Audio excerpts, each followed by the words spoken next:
Good morning. Thank you. Welcome to Typographics 2019. We're super excited for all you to see everything we put a lot of hard work into. There's an amazing lineup of speakers today. You'll hear a little bit more about that. Wanted to thank you for all coming. This is our 5th year. It's unbelievable that this is 5 years now. Anyone here who's here from 2015? Oh yeah, look at that. Yes, thank you. Thanks for, it's been a really interesting journey. It's been amazing to put this on and make this event happen here at Cooper Union. So we're super excited.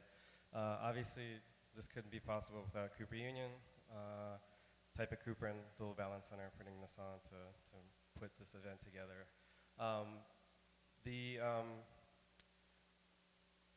Clicker, there we go. My wonderful co-curators who've done an amazing job getting this lineup. And we're super proud, so give them a hand. So we'll keep it short. There's a few notes, and I'll pass it on to Barbara.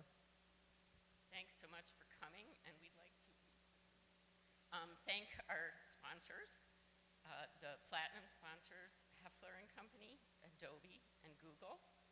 Gold sponsors, Monotype, A2A Studio Solutions, and LPC Visual. Our silver sponsors, Hoffman's Milken Center for Typography, Commercial Type, Morisawa, Glyphs, and Poster House. Oops.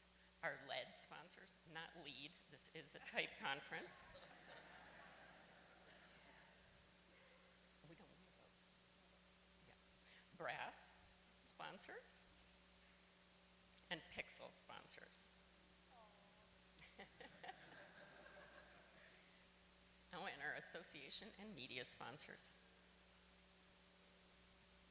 Cool. Okay, I'm supposed to do housekeeping because I am a housekeeper.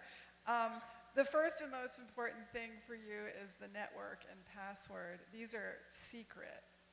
So I'm not going to read them to you because, Alexa could be listening.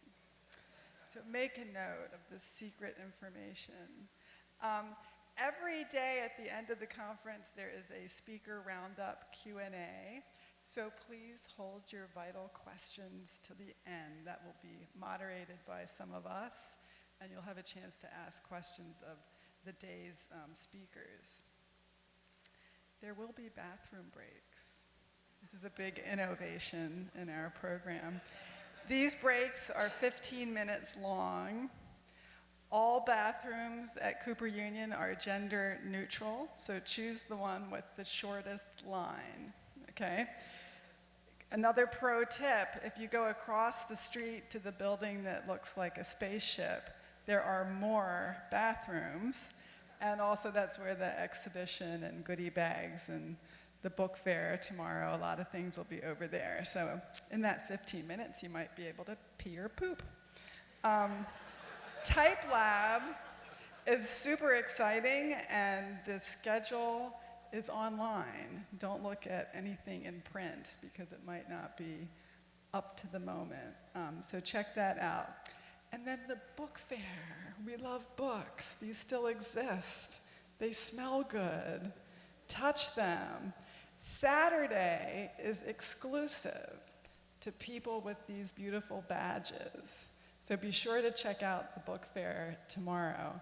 Sunday, who knows who's going to be in there? There won't be anything good left. So go on Saturday. And that's it for housekeeping, right? Oh, party. Today at 6 p.m.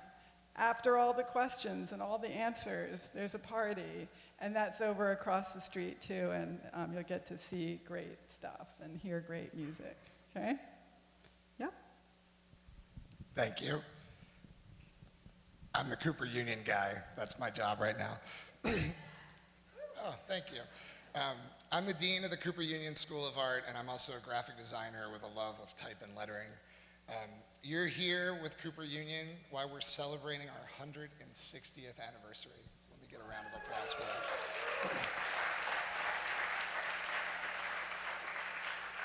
That's 160 years of teaching art and design. And Peter Cooper founded Cooper Union to be free to all who attend, and your support helps us get closer to returning to our mission, so thank you. Enjoy the festival, and please come back to Cooper Union. The Herb Lou Ballin Study Center is open by appointment for your research, and Type at Cooper runs type lectures year-round. I will now introduce our first speaker. Ed Fella is a former commercial artist and professional graphic designer who practiced for 30 years in Detroit. After receiving his MFA from Cranbrook in 1987, he taught in the graduate graphic design program at CalArts in Los Angeles for another 30 years. He is currently a professor emeritus and continues working in his studio on campus.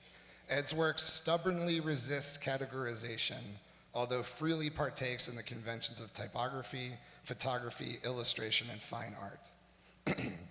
Ed is the recipient of many awards, and his work has been extensively exhibited and published. Please join me in welcoming one of my heroes, Ed Fella.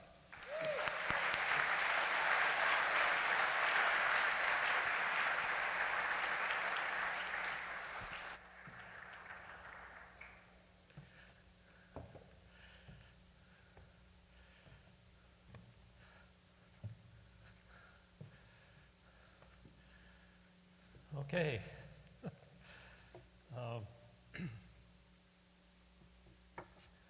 I'm the past, so I'm glad that I'm first, so we get that out of the way, and then we can get into the present and the future. The title of this lecture is Analog Letter Forms to the Nth Degree, and you notice there's a big question mark after hand magic. Here's my disclaimer slide. I'm in 81, and I get a little befuddled, and so bear with me. Okay, so lettering, for me, all these years, all these decades, it goes back 60 years, I've been interested in historic letter forms and also kind of postmodern experimental letter forms. And here's an example of the two types of letter forms. The gathered together on top is actually very readable and fairly conventional use of historic forms, and the bottom one is kind of more experimental, more difficult to read, and it's parallel words, and that's actually another thing that I'm quite interested in. But I've also worked in both ends of the spectrum, and so I'm going to be talking about that. So this is one end where it's still readable. Here it's less readable. It actually says question and answer and book review. Book, actually. Here it's looks like it should be readable, but it's not. And finally, it's just a trace of letter forms. There aren't any real letter forms in it. So it becomes kind of art at that end of the spectrum. So connotation and denotation. Obviously, the one is pure denotation, very readable and very logical. And the other one is connotation. And it's even a specific kind of connotation, sort of mid-century commercial art vernacular. And it's also meant to be, the words are meant to kind of mirror the idea. So art is all artsy, and the American vernacular is more vernacular, and so on and so forth. So it's a subtle differences, but they're still there.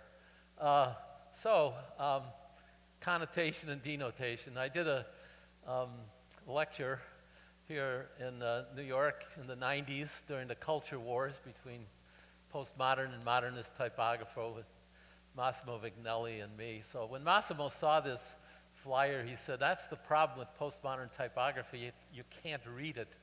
And I said, "Yeah, that's true, because it's purely connotative. It's not meant to be read. And just like pure denotation, it's not meant to be connotative. And it was also during those Bodoni wars between Massimo and Immigré. So when I did the flyer, I did my Bodoni, and I added little licks to the serifs. And this then is the connotation. It has everything possible except the form of the letter. And here's another example of that where it isn't even the form of the letter when it's upper and lower case. And so this is postmodern pranks and pastiche and all that good stuff from that period, now maybe 20 years ago. And there's something semi-satirical and kind of jokey about it. And that's also interesting to me, especially kind of biomorphic letter forms and lettering sculpture.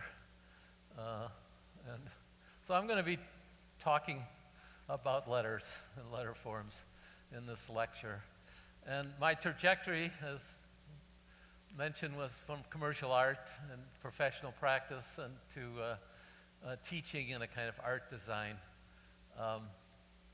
And when I was a professional, the idea of the spectrum of work had to do with this little story about two masons asked what they're doing, and one of them said, "I'm laying bricks," and the other one said, "I'm building a cathedral." So my career also was a lot of laying bricks, and then there was also a little pretentious cathedral building. And for 30 years I made sugar-free candy for that eye which is in the economy of the beholder. I worked in automotive advertising in Detroit, and actually this was a project that Alice Trumwell did years ago where she asked people, what is graphic design for? So that's what it's for. And then I've taught for 30 years at California Institute of the Arts, known as CalArts. And my teaching philosophy was, rules are taught to be broken, made, to be broken only exceptionally. And on the other hand, this is a t-shirt for the students, do what they say. So, kind of question what instructors, professors say, but also do it. And there I am when I was your age, starting in the profession. Actually after high school, I went to a technical arts high school in Detroit and started working at 18 in the business. And when I first started, this was actually, that neo-modern revolution at hand was actually from 1958. And I was interested in what later became Art Deco, or called Art Deco. At the time it was called modern. So, and I thought those letter forms were really weird and interesting. Even all the older people said, "Hey kid, you can't do that, that's way in the past." And actually the irony of that is now my work, my past is as far away from you guys as this was from me at the time. And also that other ragtime thing was done in the early 60s, and that's a kind of turn of the century typography. And when I did that, it was kind of a one-off, and little did I know that would come back and actually be the last part of my 30 years as a designer. And Art Deco stuff then became really popular in the 60s and 70s, and I did tons of it for all sorts of clients. And that was during the so-called pushpin era, which I was part of. And it was a sort of rejection of American modernism and back to historicism and eclecticism. And then all of a sudden, Art Deco went away. But I was still interested in kind of, at the same time, doing experimental letter forms based on this idea of the process of constructing the forms along with the forms themselves. And I still revisit Art Deco every once in a while. There's something from flyer from 2007. And then it also becomes abstracted in my sketchbooks and finally just becomes kind of a trace in what might be called art. Everything I've done is analog, so these were the tools of the trade, very proudly displayed in 1970 in this poster that I did. And I used the templates to draw the forms. That comes out of the mechanical car illustrators in Detroit. And so I sketch something, an idea out, then I use the templates, and then I fill it in. In 1987, I went to Cranbrook and to get a master's degree so I could teach.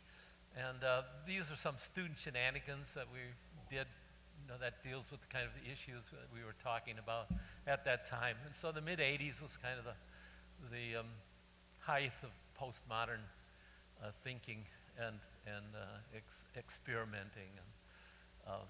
So this was one of my projects at Cranbrook at that time. It's a manifesto.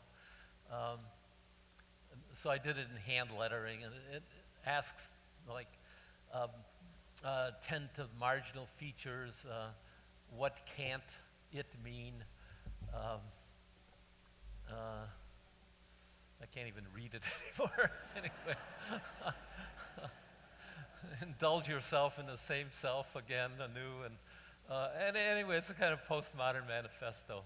And also, that was my thesis. So I did an alphabet, and I did 3 drawings of each letter form. These are the 3 Qs, for example. And so I explored in the thesis project to kind of put back into typography or letter forms the vernacular and the commercial art vernacular and historic forms. But again, all was done not in an authentic way, but in a kind of inauthentic postmodern skewing. So here's our examples: H, K, J, K, X, R. I think that's a Y, or 2 Ys, an N, an H, and then the kind of pranks of 2 pages where the letters are actually the same but not the same. I think that was a W. And that's also when I started the sketchbooks, where I also experimented with letter forms. And also the famous ballpoint pen book started back in 1987 when I graduated, the 4-color ballpoint pen. And then I've done 30 years of what I call flyers, which are 11 by 17 pieces that also use the same vernacular. So the one is the Victorian vernacular, and the other one is sort of 50s modernism, or American, not modernism, but American signs and road signs. So it's American vernacular from the 50s. But again, it's also kind of skewed, like the Victorian is, brush lettering with little ticks on it, so it's completely contradictory to what Victorian typography was, and also also with the signs. And then I did for like Antwerp in Belgium, I just made up a vernacular because I didn't know what it was. So this is an example of what I thought it should be. And then when I went to Belgium and actually did the lecture, I said, oh, I'm right on. I've done sketchbooks. I've got about 160 of them, and they all have, each one has about 75 to 100 pages in it, so that comes to about 15,000 pages. So just think of that, how many pages there are. And they're actually not sketches, they're all finished drawings. They're just done in the manner of sketching where I just don't know where I'm going to go, I just start drawing something. So that's ballpoint pen, and it also deals with history, medieval illuminated letters, and all sorts of kind of vernaculars. Again, endless pages. And also to the point where it's pretty abstracted. There's traces of letter forms Sometimes you can read it, mostly not. And a lot of the sketchbooks deal with wordplay, and I also have thousands of pages of this kind of wordplay. It's a kind of faux poetry, or who knows what. Anyway, here's an example close up. Legend, Legion, not my name. And here's a more complex one. If you look at this page, it says Mr. Halftone was taken up by a million dotted mucks, numbered and categorically combuckled, which is actually a made-up word that's half German. And but it's also an idea of saying what a halftone dots are. They are all these dots that actually make an image. So it's a kind of deep poetic, or it's kind of a fake poem, or it's outsider, or it's satire, or parody, or I don't know what it actually is, but I'm fascinated by this kind of thing. And I've also done lots of projects, AIGA projects that designers, when you get a bunch of people together, and these are examples of that. And they're also for fundraisers over the years where I've used this kind of lettering. And this is Mirko Ellick's tolerance poster project, which is just amazing nowadays because this has probably been shown in, I don't know, hundreds of countries and hundreds of times. And I don't think in my entire career have I had a piece that's been shown this much, but it's also because of the digital era. All they have to do is send a digital file and they can show the posters. There's a couple hundred posters in this project, but it's really quite amazing.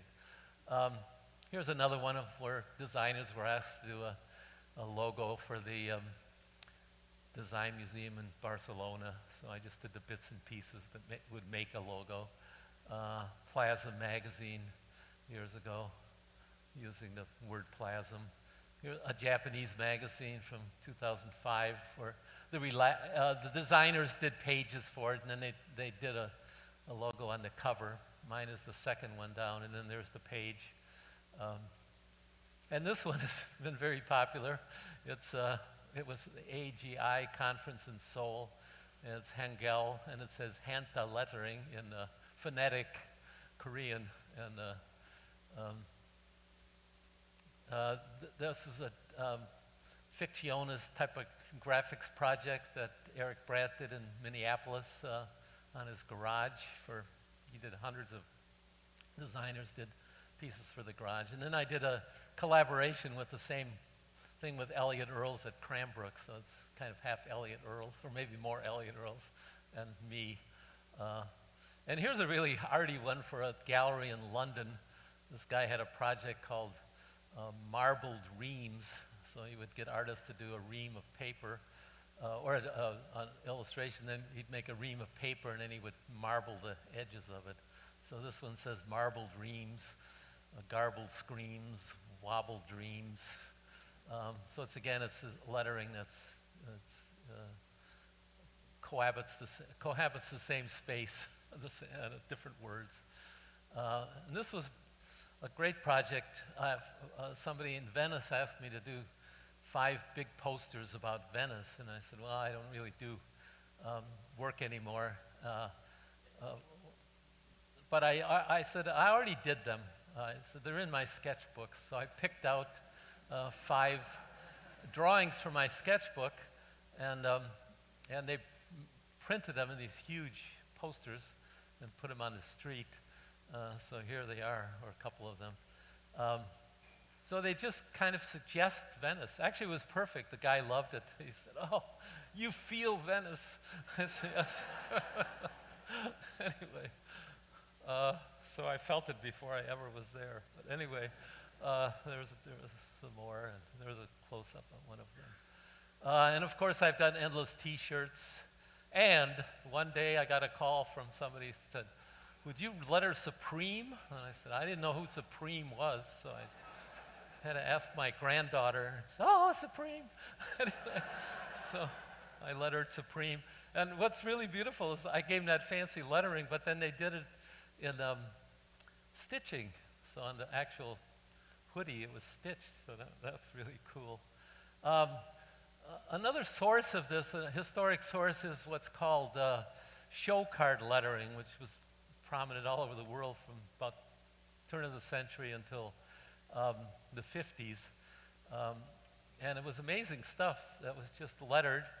There were signs that were inside buildings, not outside, in stores. And so I have used that. This is an alphabet, not a font. And that's a way of bringing all this together, this kind of fancy lettering. And when Print Magazine had their 75th anniversary, I did they had asked 75 designers to say something about print. And they started in 1941. In a way, they wiped out this kind of, show card lettering and commercial art vernacular, by bringing modernism into the mix. And this stuff is, very indulgent, show off hand lettering, kind of over the top. And I even did the thing, it was a digital print, and so it's a paste up, so you can see all the cut lines and white out and all of that. So always and everywhere, it's the words. So I've been really interested in this kind of wordplay along with the letter forms. And these are various examples of that. And, it's good for family birthdays. And my granddaughter's school in Brooklyn, PS 20, she's already passed that. But and anthropomorphic holiday piece, and then again turning it into art. These are larger pieces that are drawings with the forms, but again they don't really say anything. And finally, it's just the forms that just are a trace of letter forms. And I'm kind of interested in making art. These are larger pieces. Putting that together, that kind of vernacular of decorative illustration, letter forms, and gestural marks in drawing. So that's my kind of final career move, is to make this kind of stuff. Whoops. So at last, similar differences and different similarities, fragments and details. That's what lettering for me and the letter forms is really about. And so it's a kind of anal process, I have to admit. But typographers get off on serifs and the different shapes and forms of the letters. And of course, they're endless. That's the beauty of it. And Rick Valicente did a project years ago for Gilbert Paper where he asked designers, how would you remake the world? This was my contribution to his project. So there's and it says, if I were, I would remake all the world and everything in it be of lettering, which wouldn't sum up to really say anything meaningful, but if by chance it did, it would be inadvertent and therefore poetic. The moon I'd keep blue cheese. Shown above, a fragment of what matters would comprise the cosmos. So Edward Fella, providentially a graphic and not a Gnostic designer, which is important. I'm just a graphic designer, so I actually am not going to be able to make the world out of lettering. So that was in 1975. 1995. So this is the end. This is a mistake that I did on my scanner, but it heralds the digital lettering future. And I have to say, I've taken letter forms to the nth degree, but this generation has taken digital letter forms to the nth degree of my nth degree, and it's really amazing stuff. So I'm, in a sense, turning it over to the 21st century. So what you saw there was a kind of summation of the 20th. So it's up to you to continue this. Thank you.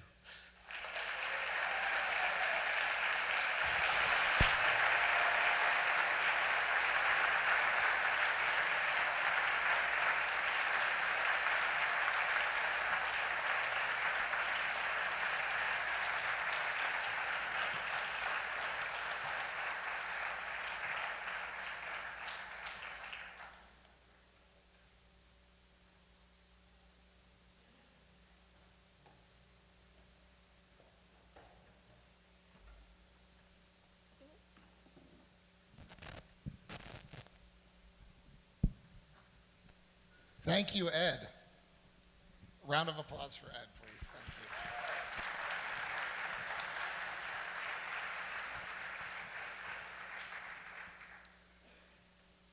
Sarah DeBont is a graphic designer and co-director of the not-for-profit publisher Occasional Papers.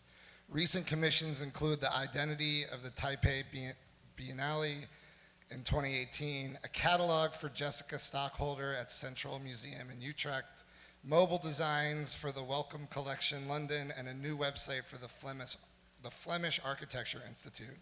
In 2008, she founded Occasional Papers together with Anthony Huddick, and since then has co-edited 3 of its books: The Master Builder, Talking with Ken Briggs, The Form of the Book, and Graphic Design, History and Writing. Sarah is curating an exhibition at Design Museum Ghent and teaches at KSK School of Arts, where she is pursuing a PhD in the arts. Please welcome Sarah DeBont.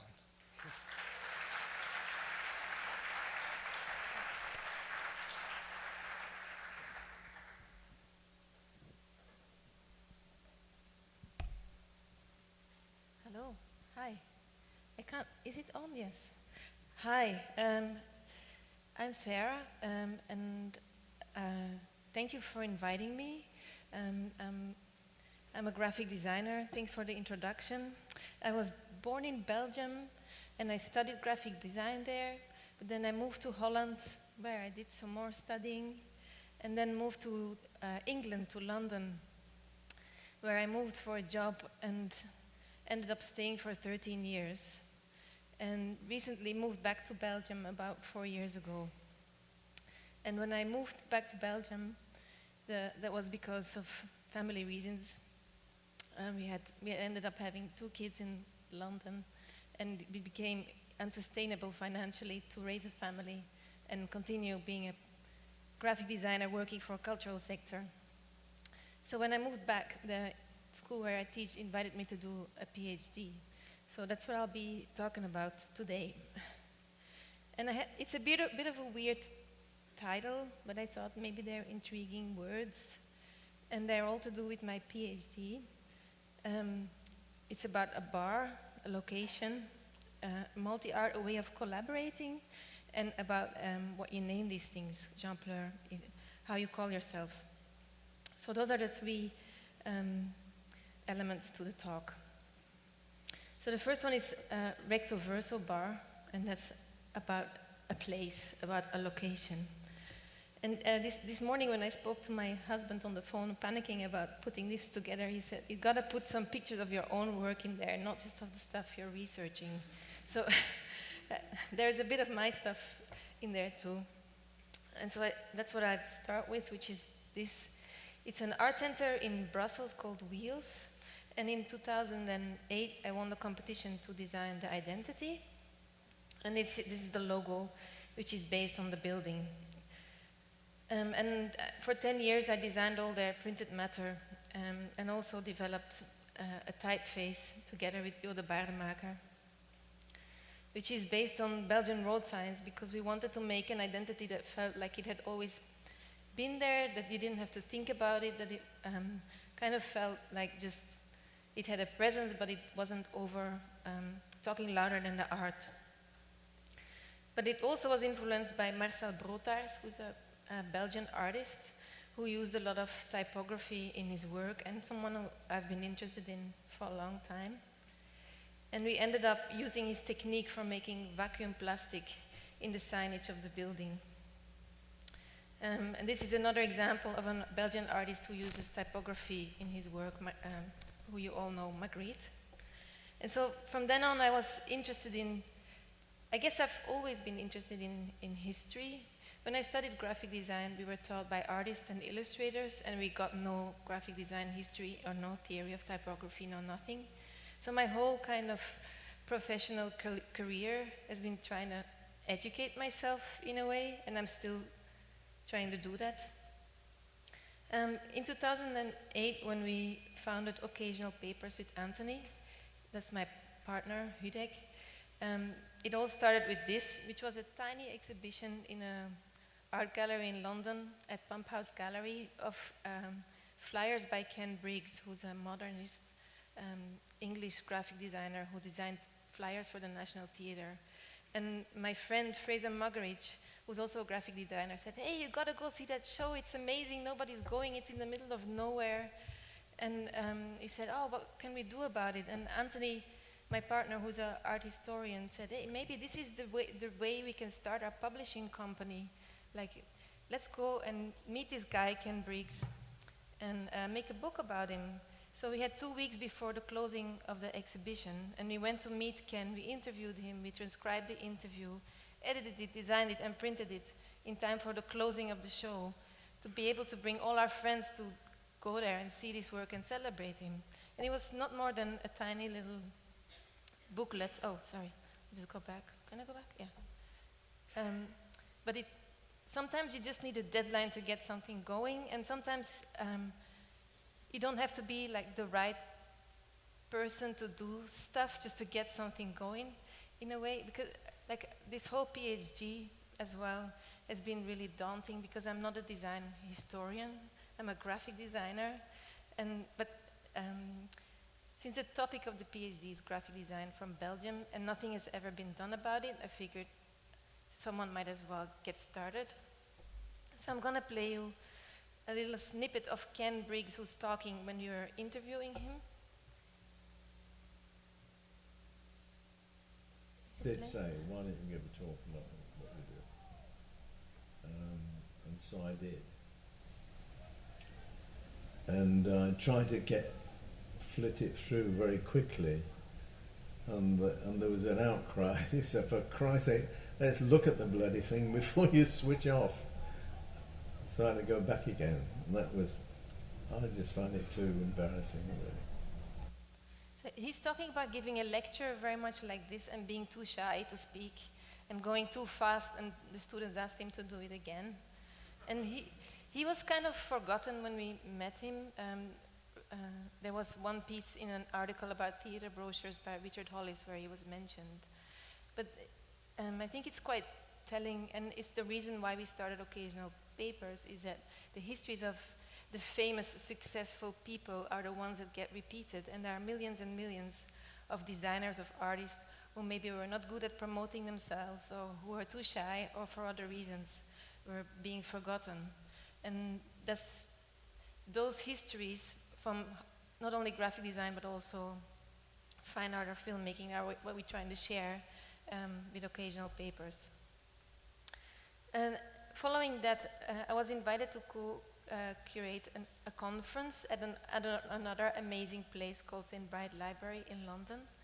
And we decided to do it about history.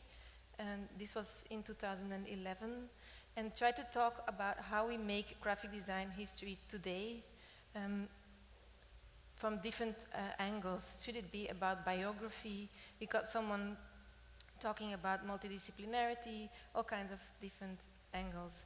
But what was fun about it was that I was co-curating it with a French design historian, Catherine de Smet, and she was giving me all this reading material along the way.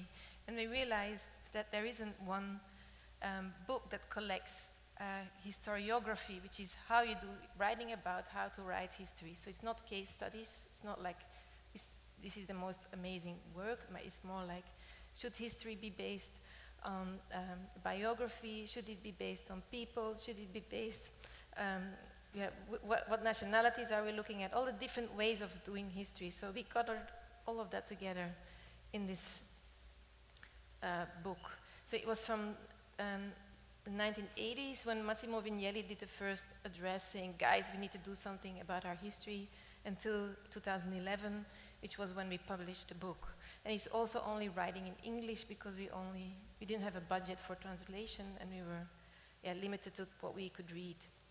But when I showed this book to my PhD supervisor, she fell off her bum. She said, Sarah, that's unbelievable. You can fit all that stuff in one book. It's crazy. Is that all that's been written about it?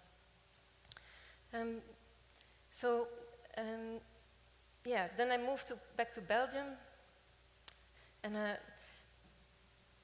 I thought, what shall I do my research about? And realized that there wasn't anything done about Belgian graphic design history. And this is another example of a project that I had done where, yeah, that shows how I was already thinking about it.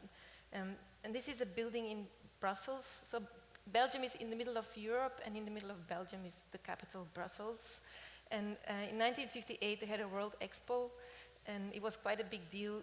And one of the buildings is this one, the Atomium.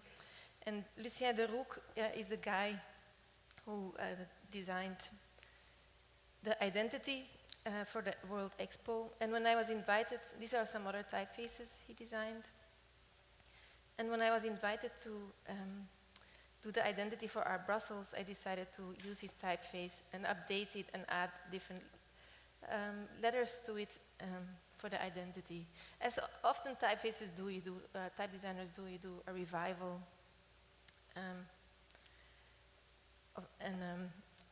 Yeah, whatever. Sorry.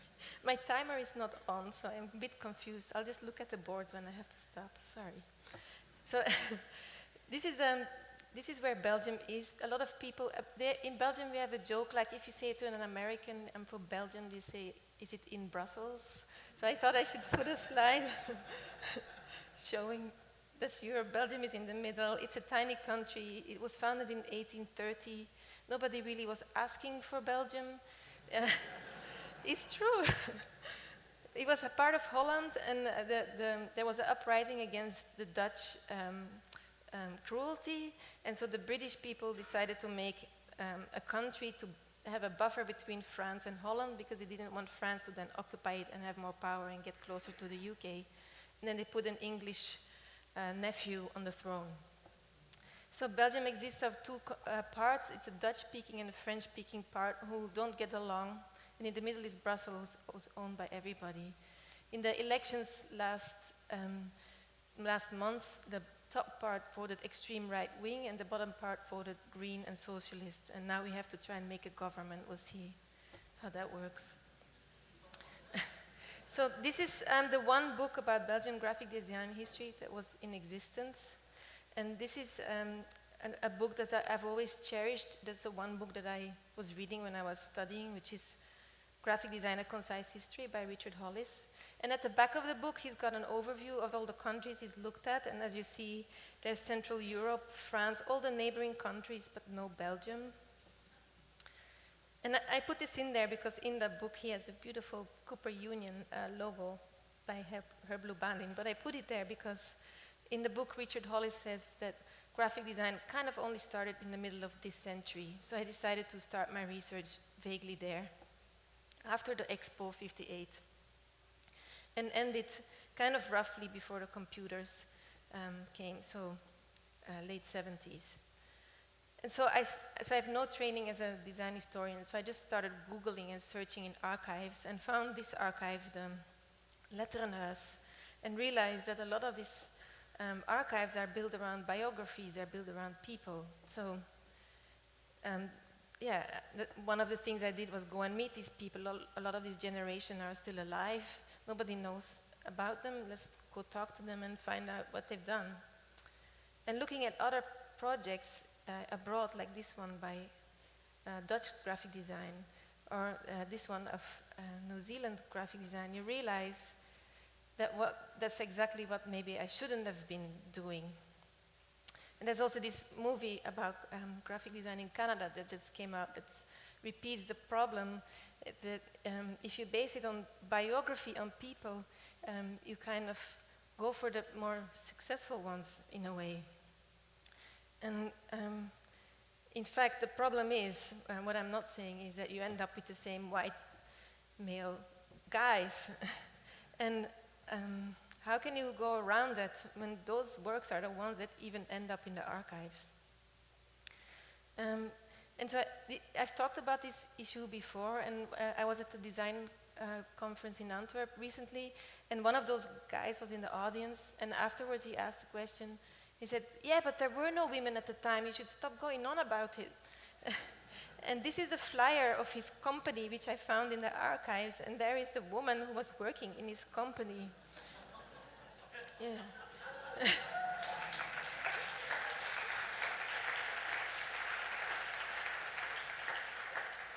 So this text has been really essential for me. It's a text by Martha Scottford where she's saying, it's from the reader that I was showing you earlier, it's a reprint.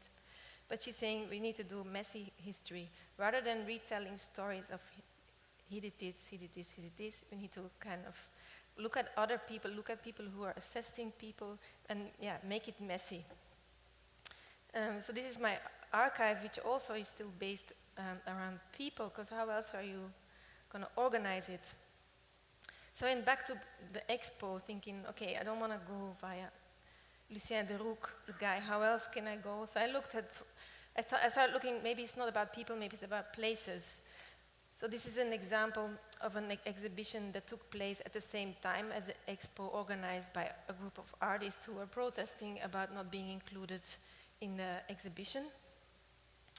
It's the G58, and they designed their own catalog. It's way before Lucy Lippard ever made her numbers catalogs. It's a catalog made of by other artists. I'm going to have to speed up a bit. This is the Chamber of Belgian Graphic Designers, which is also another way, I thought, a way into the stuff. And they had a recto verso bar. So it was a self-organized group of designers who decided to have a house where they would get together and get organized and work around things like professional practice, competitions, education, public relations, and exhibiting. And they ended up having a bar in there called the Recto Verso Bar. And I found out who they were and what they were doing. And they also had agreements about pricing, so they wouldn't go competing against each other. And they were politically active. They had organized exhibitions of their work. And I just went through the whole list of the members, and there were some women in there. Unfortunately, so I'll just show you some examples of some of these are the people in charge. The stuff I've been finding. Luc van Malde. Some of the events they were organizing around protesting for Chile or raising money. This one is a poster by Baudouin de Lare, already then complaining about the Declaration of Human Rights, that we should be thinking about nature. This is one, so Baudouin de Lare also designed the interior typeface and identity. This is some of his work in the 60s. And in 2010, I was invited to design the identity of that biennial. It's a biennial in Kortrijk in Belgium. And the only thing they told me is you have to use this logo, which was designed by Baudouin in '68. So I decided to develop the logo and add more letters to it, similar to the Art Brussels identity. And then try to add some depth and some gradients to it. I thought I'd show it on this conference because it's kind of similar. We also made some notebooks which we made by spray painting. But unfortunately, the Belgian Chamber of Graphic Designers ended because they were fighting, and then the Flemish and the Walloons started their own companies, and there were many other organizations, but at the moment there isn't any. And there's also nothing organized by the government because culture is split into the two communities, which means there's not one archive of graphic design, which means that a lot of these people I've been talking to don't even know where to go with their stuff. So apart from location, how else you can try and undo this biographical focus is maybe by looking at collaboration, at how the different people were involved. And this is Janine Bahagel, one of the few women I found. And I've been totally obsessed about her, trying to find her work. It's been like 3 years, and I managed to track down her son last week. But she was one of the few practicing graphic designers I've been able to find the work of, and I found these 2 posters she made. And so she traveled a lot. She studied in Düsseldorf. She ended up studying at the Royal College. She had her own design studio, but then in the early 70s, she stopped and became an artist. So her work has to be somewhere, but I cannot find it anywhere. this is another example, Paul Ibu. He's like the Paul Rand of Belgium, if you could say it. He's like, someone once compared him to your president because he's quite a character. He's very full of himself, to put it mildly. But, he designed a lot of logos for banks, and like he's the modernist designer. Oh God, I have to really get fast, sorry. He also designed a lot of work in 3 dimensions, like these things. But he considers himself a multi-artist, someone who's not only a designer, but also an artist. And he also made self-initiated work, such as this blank die-cut book. But who is not alive anymore is his partner, Lilian Emma Staal, who over the few years I've been working with him, I've started to realize was behind a lot of his projects, such as this one, Multi-Art, which was a press and a bookshop that they had in Antwerp in the 70s, early 70s. And their idea was that they would make affordable art.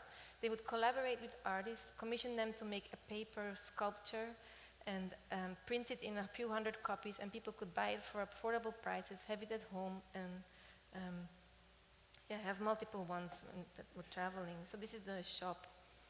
And there you see Liliane, and she's the center of the room. And it took me, I've written a few articles about it, and it's interesting to see how every article I'm shifting from multi-art by him to by them to by her. And these are some of the objects they made together with artists. And these are the posters.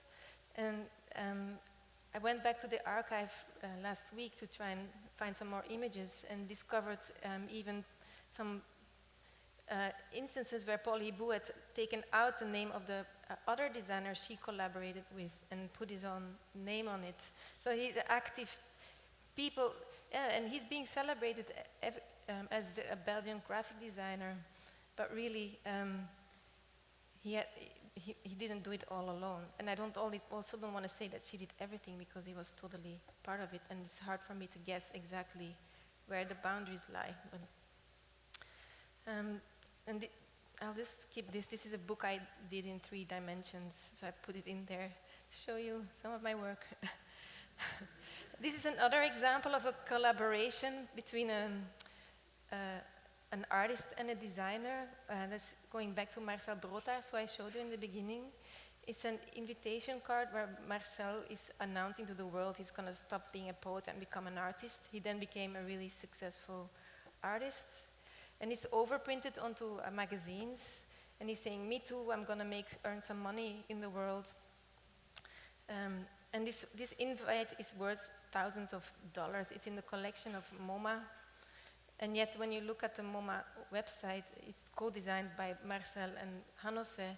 And in books, Hanosse's name is hardly ever there. But you can see his name it's actually printed on the invite. It's not designed by Marcel Brotaars. It's written on the invite. So he's another guy I've become interested in. And these are some examples of his work.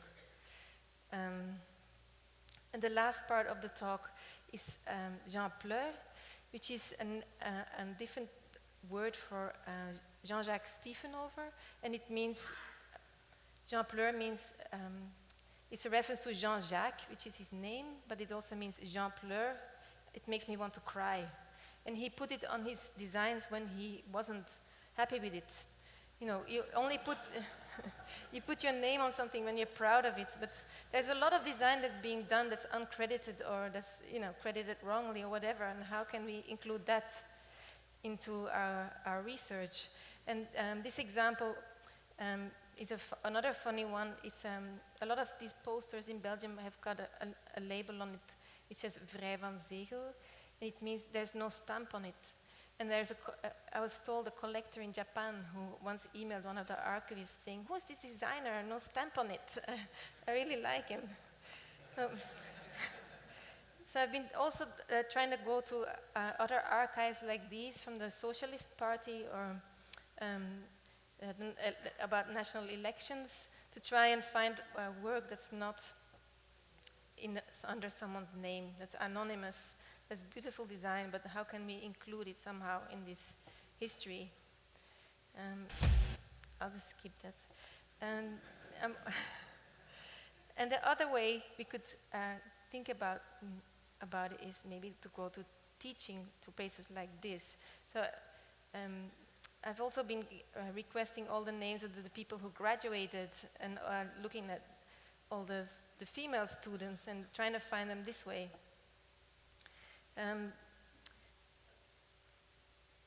Yeah, and to end maybe but how to do this messy history is maybe also to do it as personally as possible and to be as honest as possible about the fact that I'm a graphic designer, I'm not an art historian. And these are some examples of books that talk about the same work, and this is Richard Hollis talking about it, who's a designer, or Meg's talking about it, or Vlasikov, and it's interesting to read the way they describe the work, the way, the impact it had, or the way it was made. And something I'm interested in thinking about is what's the difference between someone who knows how to make the stuff, how is it made, how they can do this research as well. And to conclude, so I'm preparing an exhibition in the Design Museum in Ghent at the moment, and I'm trying to get some of this stuff into an exhibition also as a way of ending it, because it's become an addiction to try and find more people and more work. But I'm trying to find a way to organize it in this way that I've been talking about. And so I've come up with this idea that maybe it's going to be organized per topic or per terms, and terms that are relevant to me and my practice, such as color, collaboration, seriality, social relevance, format, three-dimensionality. There'll be an education area, and yeah, maybe to try and go away from what I've been talking about and more different way of looking at our history. I'm also working with my students to make Wikipedia pages, and we're publishing a book by a young Swedish collective that talks about the messy history of women in typography. Thank you very much.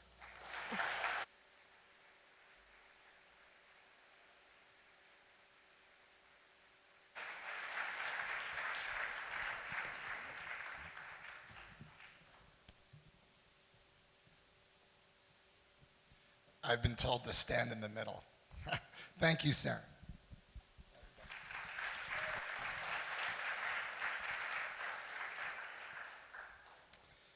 Renaud Lusant is a Brooklyn-based designer and illustrator who balances the different approaches required for both practices to inform all of his work. His illustration focuses on introspection and self, and is expressed through a light, minimalist touch. In contrast, his design work is lush and detailed, carefully researched and composed. He is currently a brand designer at Medium and recently graduated from the University of Connecticut, where he received his BFA in graphic design. Please join me in welcoming Renaud Lusant.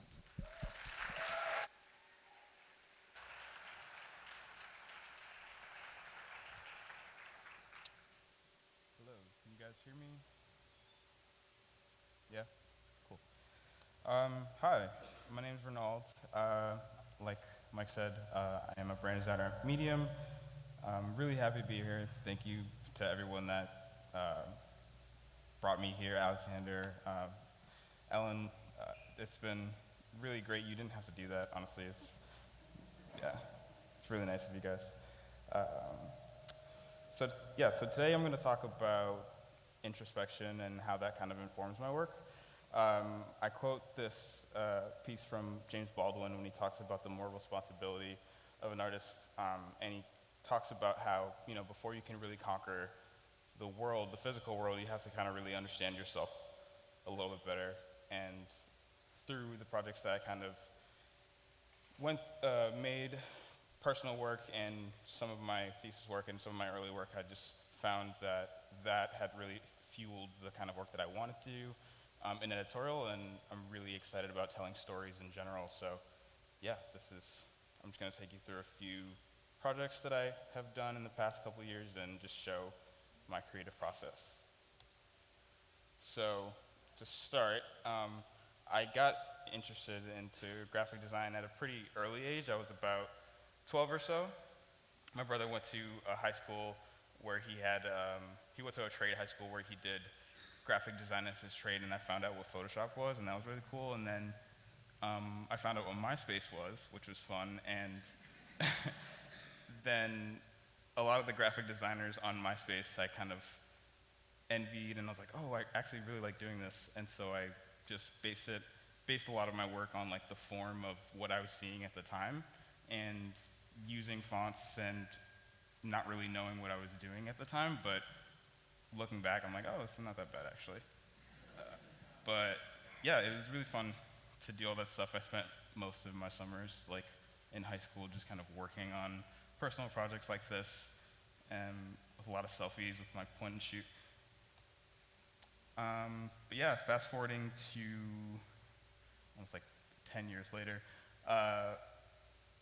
at the University of Connecticut, we had our thesis project.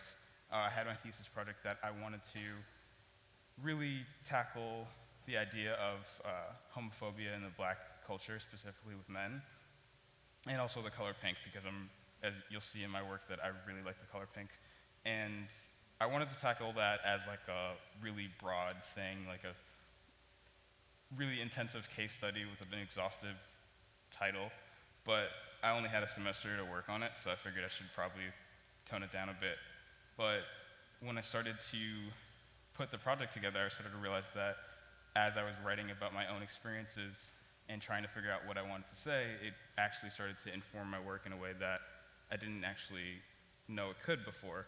And I got a lot more clarity in terms of like, again, what I was trying to say, but also unpacking like what I was, what my stance was on this topic in general. So I went as far as to dye my hair pink.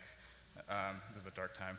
But so through that exercise, I really just started to understand and like, I don't know, just really be in a place of just like honesty with myself, and trying to figure out my own identity as a designer. But yeah. So what I did was kind of just like start to think about what it is I was trying to say. So I wrote a list of all the things that boys can do, and I was like, all I want to do is talk about boys and men and like toxic masculinity, but in terms of like in an optimistic way, and just saying like we can do all these things. And I started writing this list of like boys can do this, boys can do that, and I was like, oh, I'm saying can a lot, so I put on a can, and that's basically it. Yeah. But yeah, it was really fun to just explore form in this way and just think of new ideas and talk about this pretty intense subject matter, at least for me, and pretty sensitive subject matter in a way that, really was lighthearted but also really educational. And it was also really crucial for me to tell a story about my experience as a black individual who, growing up and studying design, like there's not too many black graphic designers or type designers that at least I studied or I knew of. And so it was really important for me to kind of tell my experience or show my experience in this array of projects where I'm being funny or at least I'm trying to be, and I'm, being lighthearted about it, but it's just an experience that I don't think that a lot of people are familiar with, and I want to kind of just let people know where I was at. Yeah. And so yeah, this is a tool zine that I made. It's just a zine about tools. It's nothing suggestive at all, but was having fun with it, basically, was my goal. So yeah, and then I started to create a few different worlds in this project, and I was like, oh man, like this would be great. So I created this thing called the Wholesome Boys Club, and it was a camp where boys who were basically assholes went there. It's a fictional thing, like it's based in like the 70s, and they went there to become like wholesome boys. I made a brochure, and I made these t-shirts, and I displayed them amongst all the other explorations that I did. So yeah, so what I really wanted to do with this project, just to kind of wrap it up, is create these small vignettes of my experience through a lot of different forms and a lot of different ways of talking about it, but also putting it in like a typical masculine space and turning it really pink. It was really fun because when the light was shining, you could see like the pink radiating on the people that were actually like viewing it. So it came out even better than I wanted to. But yeah, so doing all this work really kind of made me realize like looking inward first really helped me explore, and looking inward first and exploring broadly really helped me like filter out my own perspective on the work and kind of understanding like what it is I wanted to say, what it was that I'm interested in, and also like how to, you know, make cool stuff. And yeah, I'm not nervous at all, I promise. So yeah, fast forwarding to after graduation, I moved back home for like 2 minutes, it felt like, and then I got a job offer in New York, and I made it out to New York. And this is a big part of my influence of like why I wanted to move to New York. There's a show called How to Make It in America. It was on HBO like back when I was in high school, and it was about these two guys who wanted to start a streetwear company. And they showed they showed the scenes of New York in a really like interesting and like honest way. The apartments were really small, and it didn't like glamorize it, and it made it seem like it was really hard, but I still wanted to move here.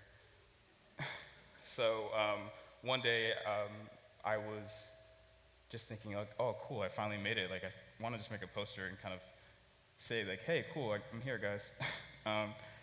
But this project was purely inspired by just the form of just type in general. I wanted to play with things that I hadn't played with before, using OGG again, but also taking inspiration of like, oh, what would it be like if I made like a tabloid or like New York Post-esque thing that was type only, and I just deconstructed it, but also paying homage to the show graphic, the t-shirt on the show that really meant a lot to me. But yeah, I was really just having fun, making sure that I was creating stuff that I was interested in, even outside of work or outside of, you know, whatever else was going on in my life, and making time to make work, basically. So, fast forwarding, or kind of going all around the place, backtracking a little bit to design one, when we were learning about the grid and hierarchy and type, we were prompted with this project of making a playlist, and I was like, oh, cool, that's really awesome. I love making playlists. And we weren't allowed to use color or any imagery at all, so that was kind of annoying. But then, and then I got home, or got back to my dorm after, and I was like, oh, cool, like, now that this project's over, like, let me make one. And it kind of started to turn into this, like, brief of sorts, I guess, and I just started to make these playlists like over time. So basically I collected a good amount of music, and after a while I was like, oh yeah, like cool, I want to like make it about this, or maybe it's a playlist about that, or but yeah, so I did a few of those, and this was one of my favorite ones that I'm going to talk about. So this one is called Groove. I spelled it incorrectly, and I just wanted to do a project and make type that I hadn't seen before, basically. I used the idea of a circle, and was like, oh, cool, like how can I take this circle and turn it into letter forms that at least I haven't, seen or like even thought of. I kind of just was exploring on Illustrator. Sorry to all the type designers who are probably cringing at that. But yeah, and so I took that type and started to create this world around it. So at the time I was reading Bruno Munari's book, A Designer's Art, and I wanted to make a cover of like what that music sounded like to me, make it look like what it sounded like. And yeah, there's not too much to this. I just was really exploring with stuff, and I wanted to use these playlists as almost like a life update. And so that leads me to my next one, called L'Avion. So this project happened, over a period of time while I was starting at Medium, and I was kind of like moving or flying back and forth from San Francisco to New York. And I was on the plane a lot more than I had ever been in my life. So I was getting really interested in like all the type that was around me on like my boarding pass or just like in airports in general. But then also the music that I was listening to inspired a lot of this cover because I was listening to a lot of French, like 60s French pop at the time. My dad also used to listen to that a lot, and it kind of made me realize, like, oh man, I'm turning into my dad. But also, this typeface that set in at the top was something that I created called Brutal. It's a typeface that I haven't finished, and I probably won't ever finish.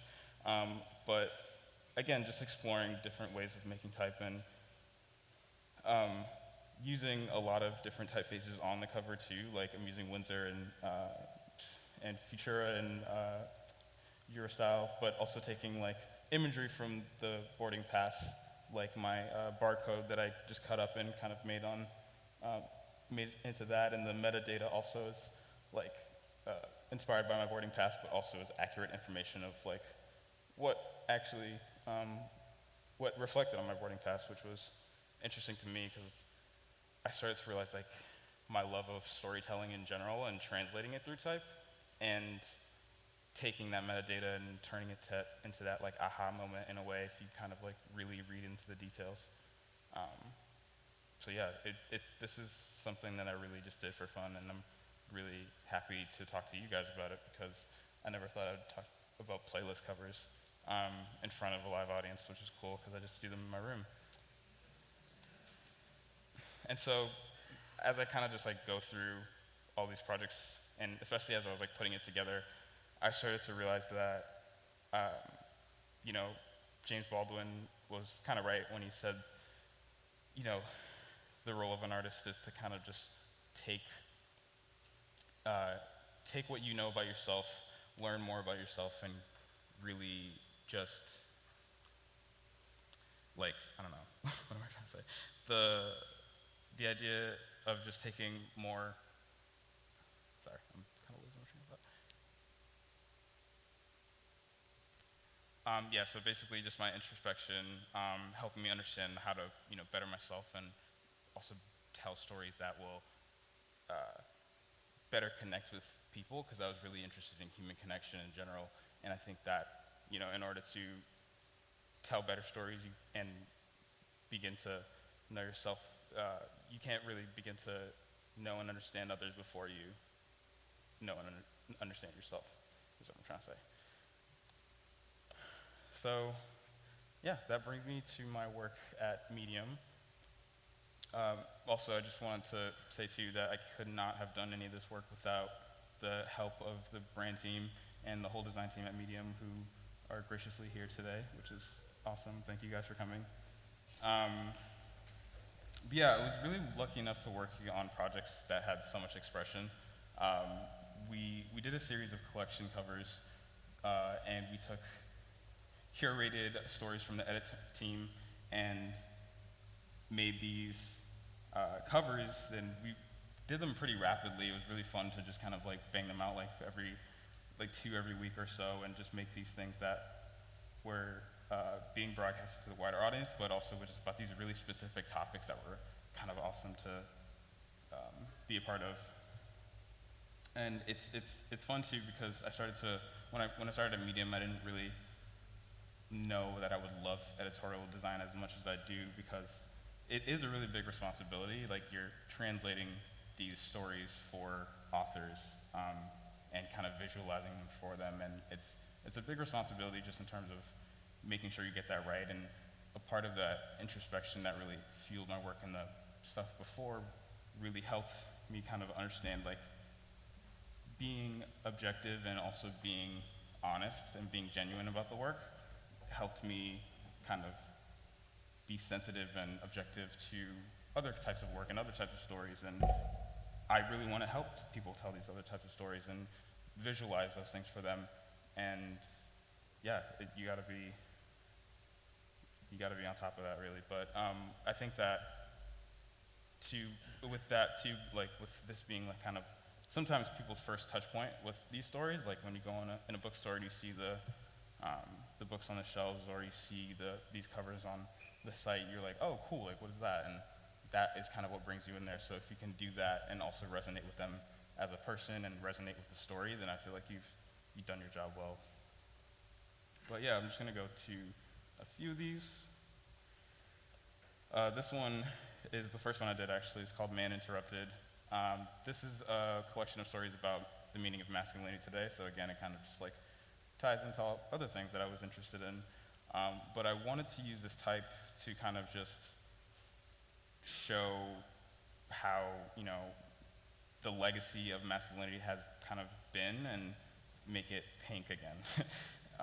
And I use this type to it was really monolithic and just takes up all the space at the top. Gives no room for anything else, not even the comma, so pushes it down to the next line. And I thought that was interesting. It was pretty risky, and I'm glad that no one called me out on that, but it was fun. And it was awesome to get to explore with that, because we were making a lot too, in a short amount of time. So this is a column about feminism by Jessica Valenti. We wanted to do something a little bit more simple with this, so I kind of just took Og again and made this pretty interesting double S, but I wanted to keep it at that, but I also didn't want to lose it, lose its meaning in general, so I kind of took the green and filled it up 80% of the way and to represent the kind of wage gap, the gender wage gap, but also not go too into that, but it was fun. This one is called How to Even. It's a satirical self-help column. I took my inspiration from The More You Know. This is using Beastly, which isn't even out yet actually. I thankfully enough got a friend to get that for us, and she had been integral to the work that we had done at Medium at that time. So yeah, this one is free money. It's pretty simple. It's about the collection that, it's a collection that explores the possibilities of the universal basic income. And so I wanted to make it just a really clear, simple statement here, but also just explore with not using type as much, or using handwriting, or just kind of letting the image do the talking in a way, and also kind of showcase how simple this could be if we wanted to do it. This one is where I started to get into animating covers again, which can sometimes be annoying for my team because I'm always oh, let's animate this, and they're no, we don't have that much time. But yeah, this is a cover called Near-Death Experiences by Mitch Albom, the author of the 5 People You Meet in Heaven, and this is about their stories and their near-death experiences. So I'm not sure if it's animating here actually, but the idea is that it goes up and kind of stops halfway, and also is a blue screen of death at the same time, which is kind of fun. So yeah, this one is called Office Politics, again using more pink. And this is an advice column for navigating power dynamics in the daily work life. And I wanted to play with the passive aggressiveness in memos, but also use ASCII type to kind of reference the explorations that really happened with that stuff. That was really cool work, and we found this. I don't know if you would call it a foundry, but they had these generators where they had type that was set in ASCII, and you can kind of modify and use it in whatever way you wanted. So this is an example of me using that, and again, just exploring form and just having fun with type in general, and adding more pink where I can. And yeah, this one is called The New New. This is our November issue for Medium magazine. We took this idea of mitosis, and with this magazine being about social and technological changes, I was thinking about like, oh, you know, change is kind of like interesting because, and the idea of new is interesting because we just don't. It's been innately human to change, and kind of it's in us literally. Like we go through, we have our cells go through mitosis, and it's not a new thing, but it's yeah, it made for a cool like graphic, and we did some animation here too that didn't actually work out, but it was fun regardless. And yeah, and so that brings me to my last one actually. This is the January issue of Medium magazine. This is one of the last few ones that we did. And this was just, yeah, predicting what type would look like, or predicting what 2069 would look like, and kind of just this chrome extended sharp grotesque thing that was just pretty simple, but again, just pushing type explorations that even further than I had been doing previously, and just making sure that I'm having fun with the work. Made this with Ryan Hubbard, who is here today, and we worked pretty closely on this one, and yeah, it's one of my favorite ones. But in the end, I think that all this work that I was able to do and my interest with editorial design had been fueled by all that introspective work that I had done and all the personal work, and it's been important to my creative process and to make that kind of work, and I urge you guys to make this kind of like personal projects and find time to do something, and I think that it can really influence how you work overall. But yeah, that's it.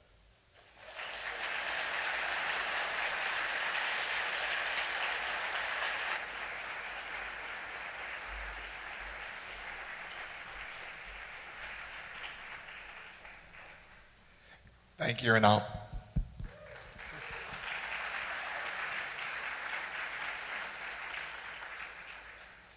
You may now go to the bathroom for 5 minutes.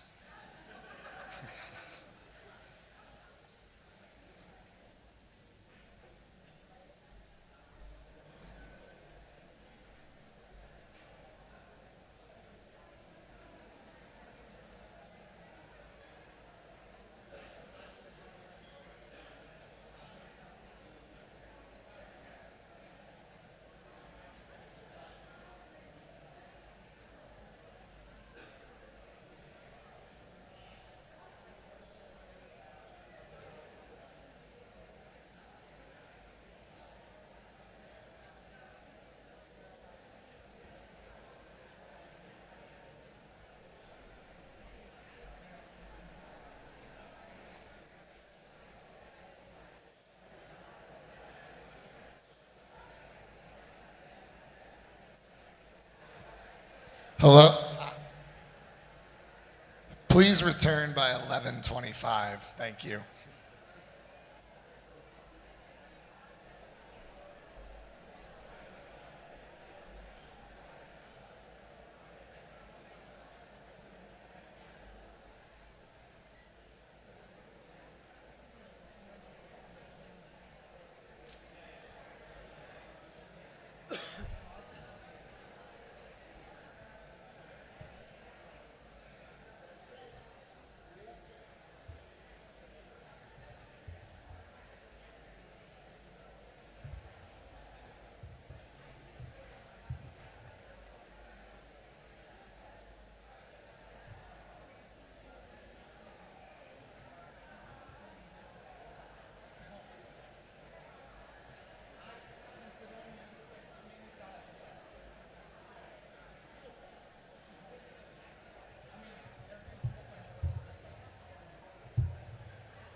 Okay, cool. Oh my god. What is this?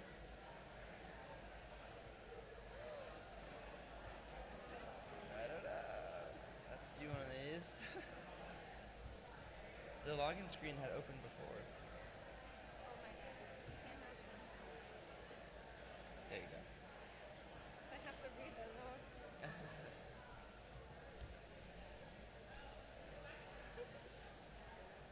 Good, good, good.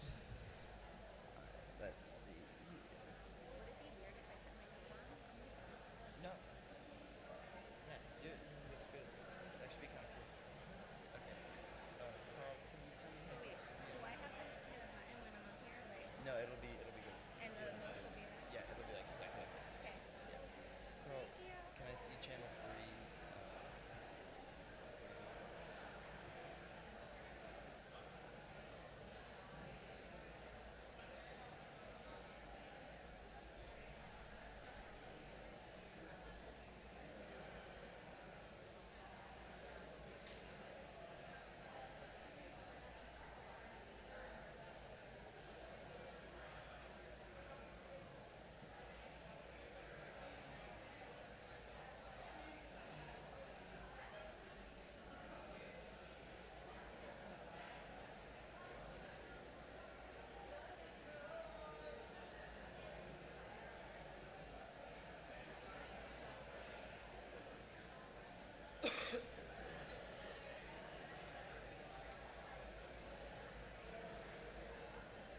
Hello. Hello and welcome back. Our next speaker is Zipeng Zhu. He is a Chinese-born designer, art director, illustrator, and animator in New York City who wants to make every day a razzle-dazzle musical. His clients include Coca-Cola, Microsoft, Netflix, Viacom, The New Yorker, Fox, CNN, Refinery 29, Chobani, and Samsung. After he graduated from the School of Visual Arts in New York City, he has worked at Pentagram and at Sagmeister and Walsh. He was one of the Art Directors Club Young Guns 13 winners and has been recognized as Print Magazine's new visual artist and the one show Young Ones. His work has been exhibited all over the world, including New York, Barcelona, Dubai, Mumbai, Shanghai, and other major museums and institutions. He has recently started his own creative studio, Dazzle, to make everything dazzling. Please welcome Zipeng Zhu.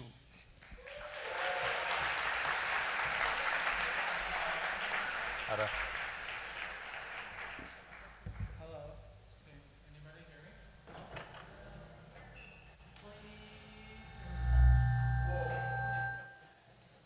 Better? No? Yes? You can hear me okay? All right. Are you scared? If not, you should be. Because I'm not sure everybody can come out this alive. So before everything, I have to give a little warning, a little caution. In the next 20 minutes, there will be words like this.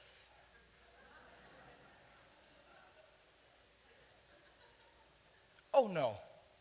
Sorry, one more time. Got too excited. So if you can't deal with it, too bad. Suck it up. After that, I also have to give you a little warning. There's no scientific proof that my work caused seizure, but I have been told that I need to put this warning in there so people don't sue me if that actually happens. So before we get started with my actual presentation, I just want to do a little warm-up, do a little test, so everybody can sort of get on the same page as me. And so, you know, this is manageable, yeah? Okay, everybody okay? If you're dying already, please exit the room right now, because I do not need other people to draw attention away from me. Hello.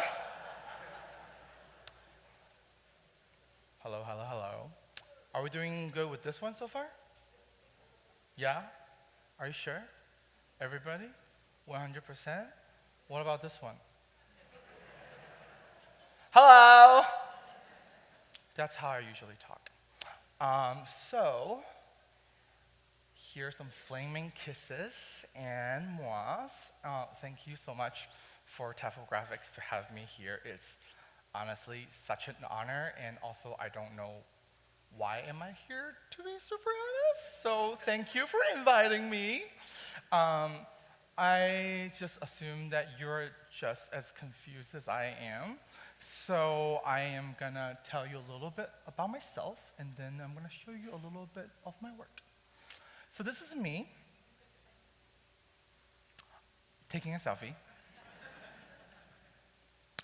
And like the introduction earlier, I'm a designer, art director, illustrator, animator who wants to make every day a razzle-dazzle musical. I know I'm giving a talk about animating typography, and I know that these are Keynote animations. This is not what I'm gonna be talking about, don't worry.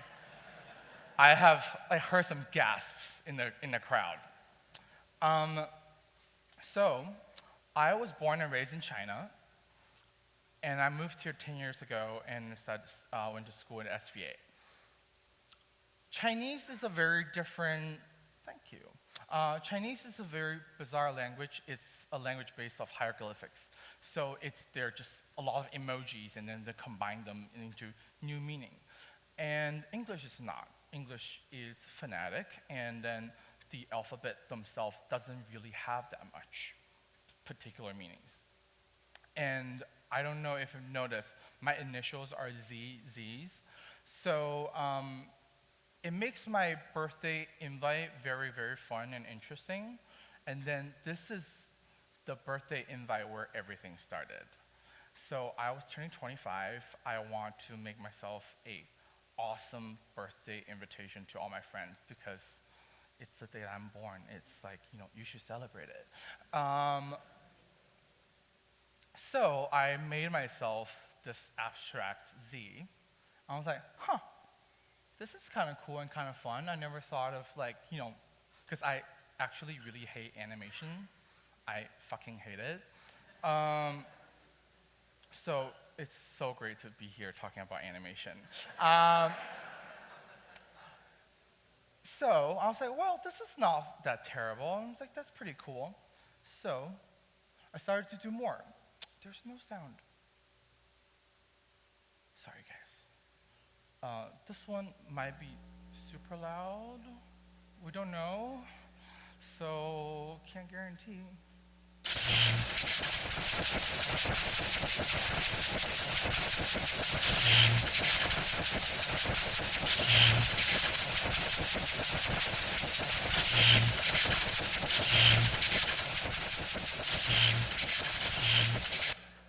Are we doing okay?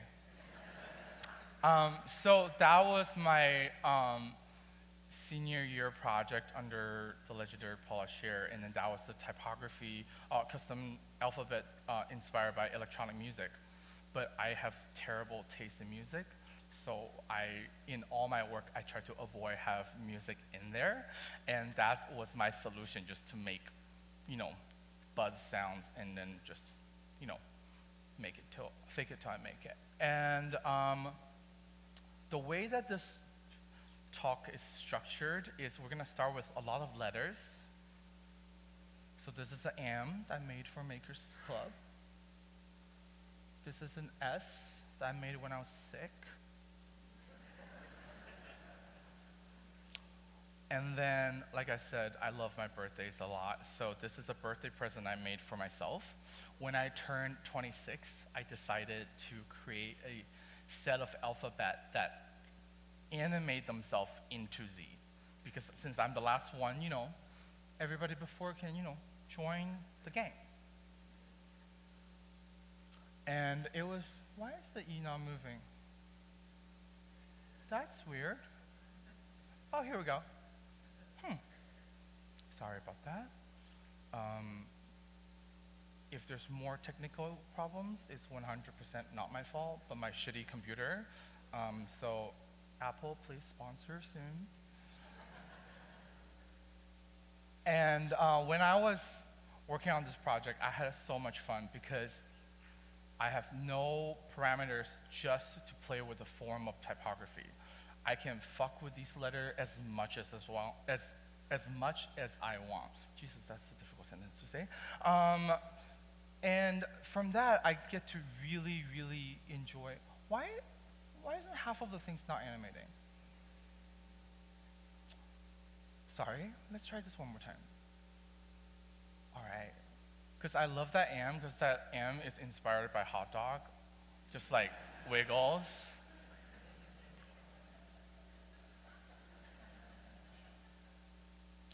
And I want them to have this bounce to it because I'm a pretty bouncy person. And that birthday was fucking awesome. And not only I celebrated myself 26 times, but also just did some cool shit.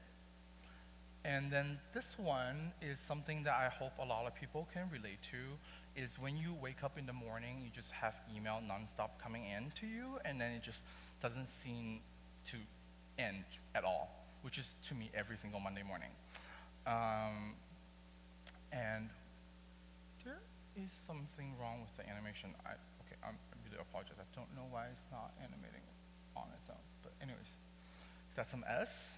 And then we're from letters, move on to 2 digits. That's a 30. Sometimes when you're trying to show the motion. Guys, I'm so sorry. This is not working.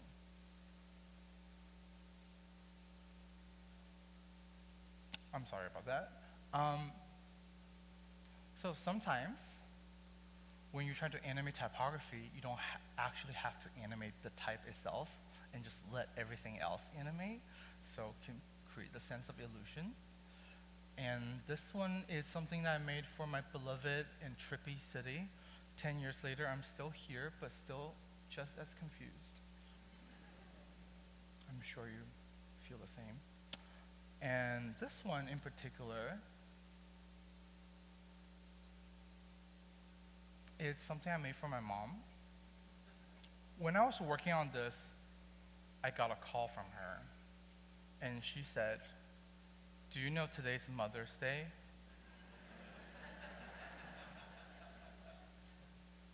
You have no idea how angry I was. I was like, "You ungrateful woman. Just wait for 5 more minutes, and you're gonna love me so much more." Oh well.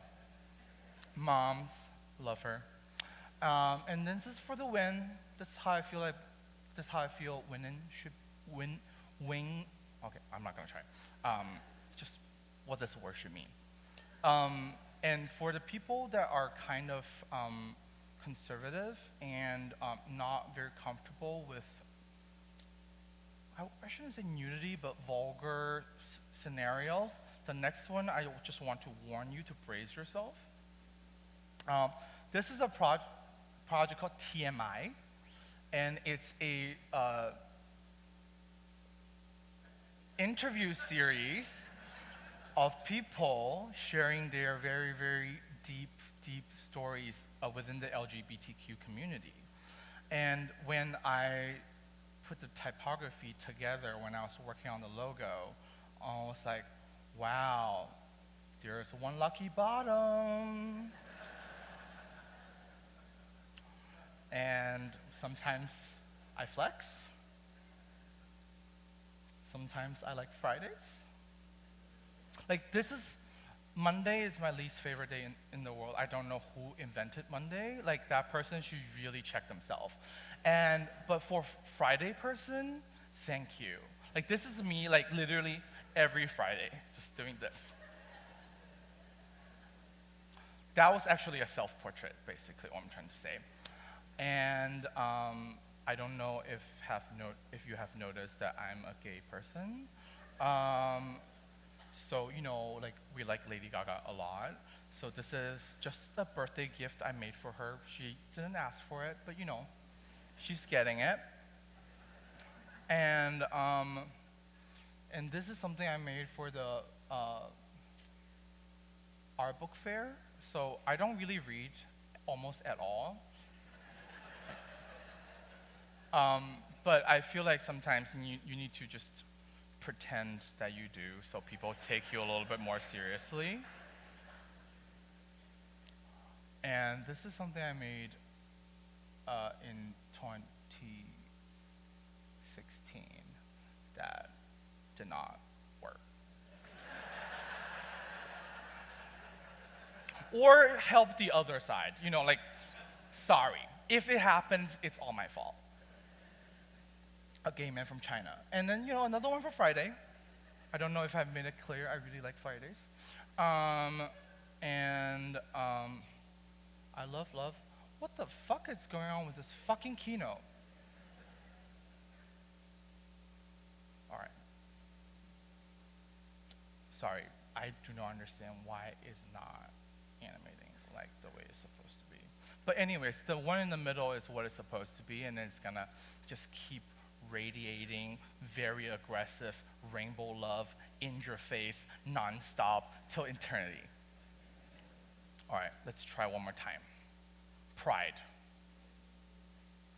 I swear to God, if this one does not work, I will have a fit with my computer. So every time I try to make a type post, the thought come to my head is like, what can I do to let the animation to say every single thing, and then the word is just there sort of supporting it. So here, I hope you can understand that I'm very loud and proud. And this is one that I made when I went to Dallas. The barbecue was amazing. And this one is how I feel during winter. It's not as razzle-dazzle, but more like orphan solo ballad. You know, it's just like one spotlight, and then, you know, like you have nothing. Sorry, I got a little too carried away. This is another one. Why is it not working? Okay, another one that made for our beloved. Sorry, I have a alarm set for 11:50 every day, so I will remember to warn myself to make an Instagram post, and that was the alarm for that. Because I have severe OCDs, like I have to post it at 12 p.m. like on the dot, otherwise I would just lose it. So I need to save myself 10 minutes to write a very cute and sweet but also considerate caption. That's how long it takes me to write the captions, guys. So just so now you know a little bit more about me than I wanted to reveal. This is for Sri Lanka. And this is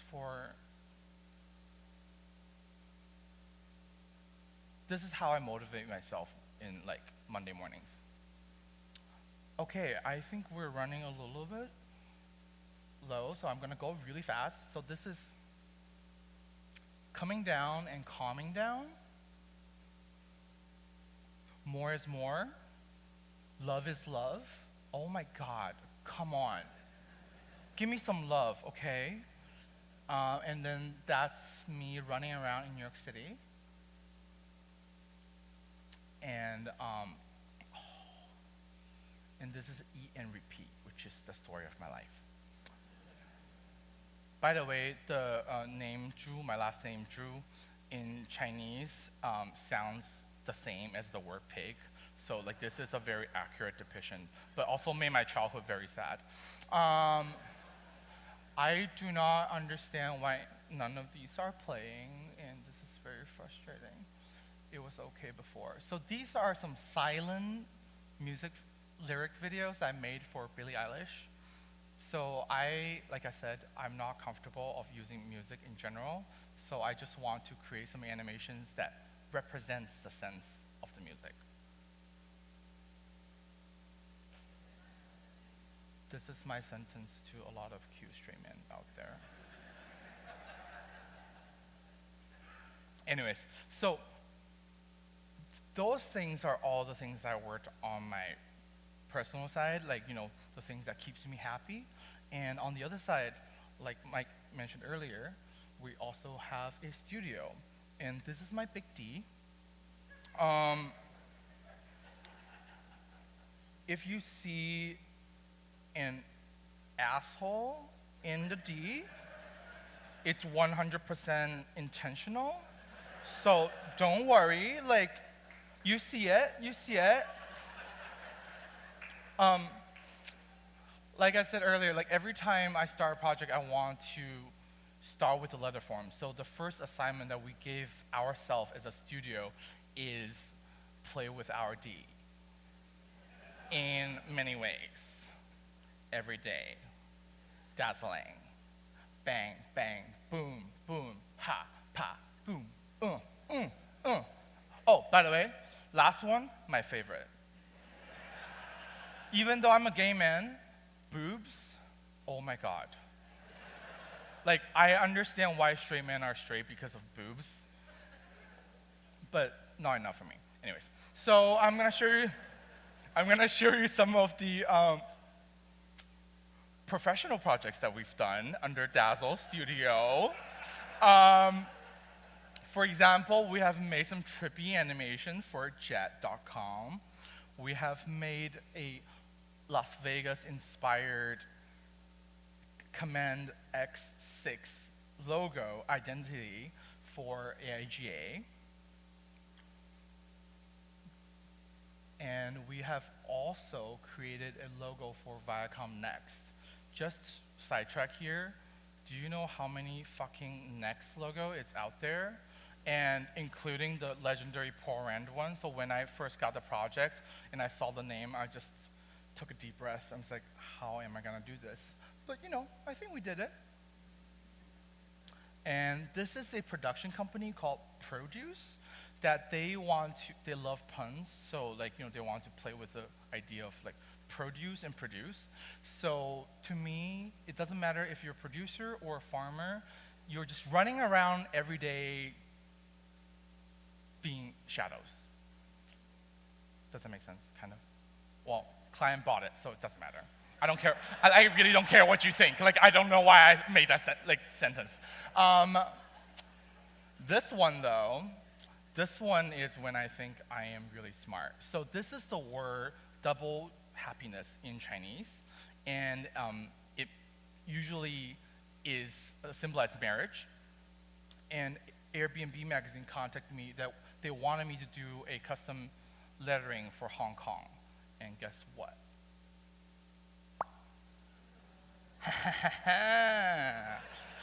Tricked you, didn't I? And here's some more fabulous things.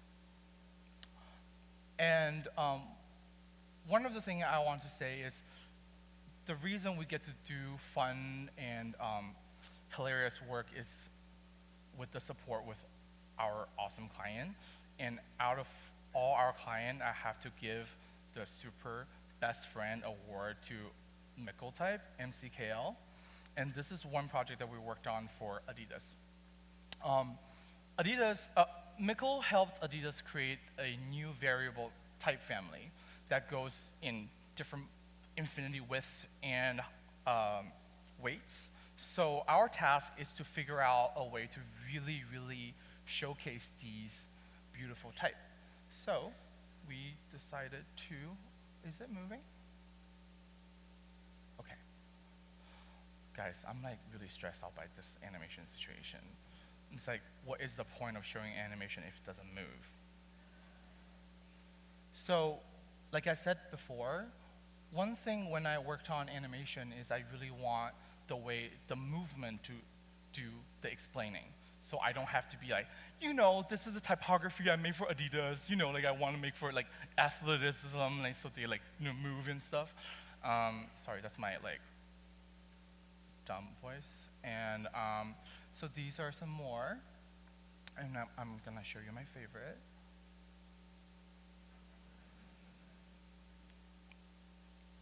Less. And then the last one is my absolute favorite. It's Go OG. Anyways, so they loved it, great, and then we got paid. That's awesome. I have two more things to show you. Like I said before, I'm not great with music. So the first one, my first intern, Marvin chose it for me just because I literally have a taste of 5-year-old. This is a animation that we've done for School of Visual Arts.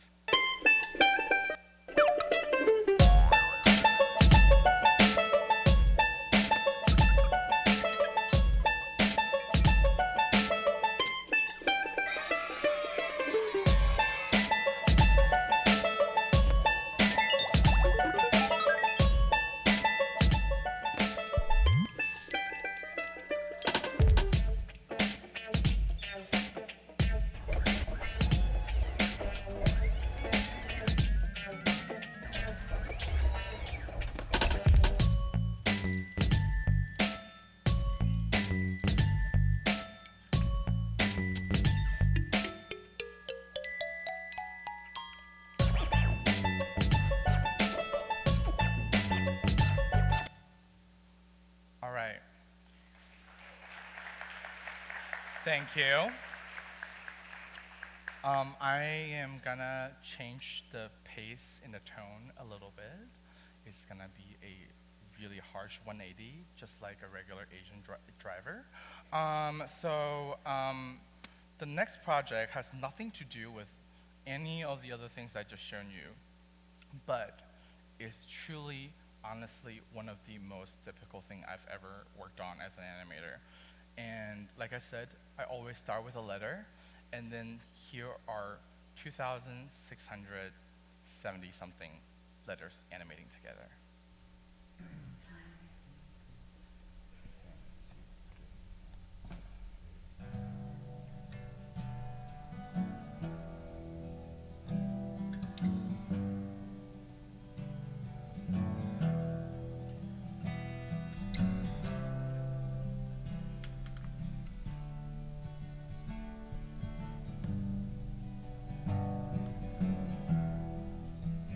Everything ain't going the way everything ain't going the way I planned. So I'm gonna sit down right here and see what happens to me if I don't do it. Goddamn. Thank you. Follow me. DM me. I'm single.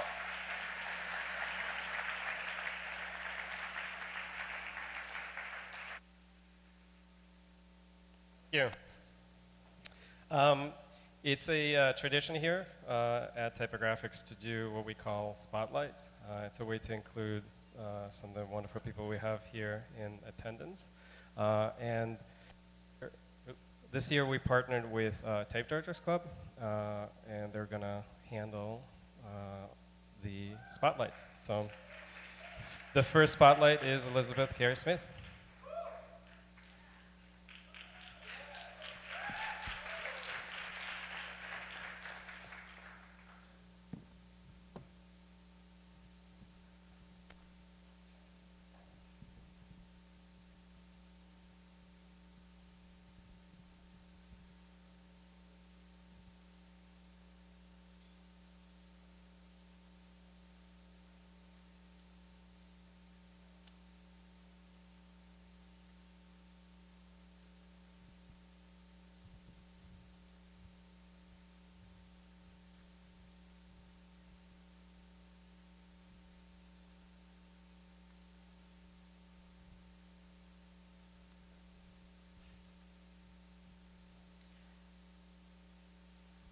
Thanks. Oh yeah, freestyle. Woo. Hi everyone. This is my favorite conference. I've been here every year of its existence, and I think it's because you people are my people, because I kind of work at the cross section of type making and type using, and I think a lot of you can probably identify with me when I say that I was always the kid who drew. Like, and more in a more proprietary way, I was the kid with like the dope handwriting, and I thought that was just like, you know, specific to me for a really long time. When I was 8 or 9 or something, my mom gave me a bunch of she gave me a bunch of old office supplies, which included a checkbook from an old bank account. That she was like, oh, you can play with checks, until she alarmingly found some checks around the house that had like her signature forged perfectly, made out to Beverly Cleary for $1 million, because I loved her books. So she took the checkbook away, and she was like, can you not sign my name that accurately anymore? But that didn't stop me from writing my name and address and phone number on my lunch money, until one day some rando Florida man called our house looking for me. And she said, she's 10, she's at school, who is this? Don't call here again. So then in high school I turned my handwriting into a side hustle because I had great mom cursive. and I could write notes saying people had orthodontist appointments. So at $5 a pop, I was already making a living being a typographer. So then I went to art school and I discovered real typography and not just forgery. And I became a graphic designer. And every job that I had, I was usually still the type nerd. I was the go-to person to identify a typeface or choose type because I loved it so much. That was why I was into graphic design. And so I worked for several years, and I went and lived in Australia for a few years. And when I moved back to New York City, I felt really lost. I was surprised that New York City hadn't stopped and waited for me. So I was hanging out, and somebody had suggested that I reach out to Ina Saltz, who was writing a book on people with typographic tattoos, and I have A to Z in Garamond, various Garamonds. So I met up with Ina, and she didn't know me well, but I think she just spotted that I was lost and needed to find my people. And she said, why don't you go to the Type Directors Club today? I think they're going to need help taking down the show. And so I did, and then I just started hanging out. And I did find people to talk to, and I discovered that I was not a nerd compared to these people, and I had a lot to learn. And so I learned what people do for jobs with type, and I learned about EULAs, and I gave my first public talk, and I won my first design award, and I found a mentor. And I found my people. I found a community that I really related to. And today, 10 years later, I'm the vice president of the board of directors for the Type Directors Club. And thank you. And I'm there because I want to foster that community for other people too. And whether you're a young designer who wants to learn more about type or dig in deeper or find answers to questions you have, or you're at the top of the game and you're a captain of industry, it's on all of us to have that community intact for people in the future. So come find your people and join the TDC.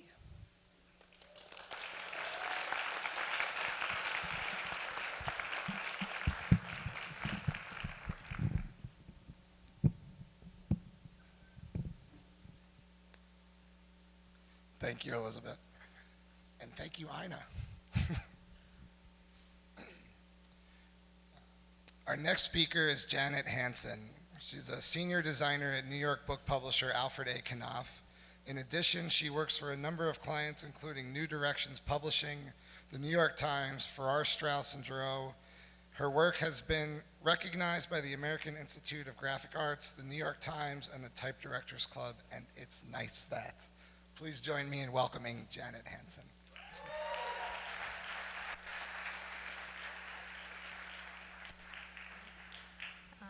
It's great to be here.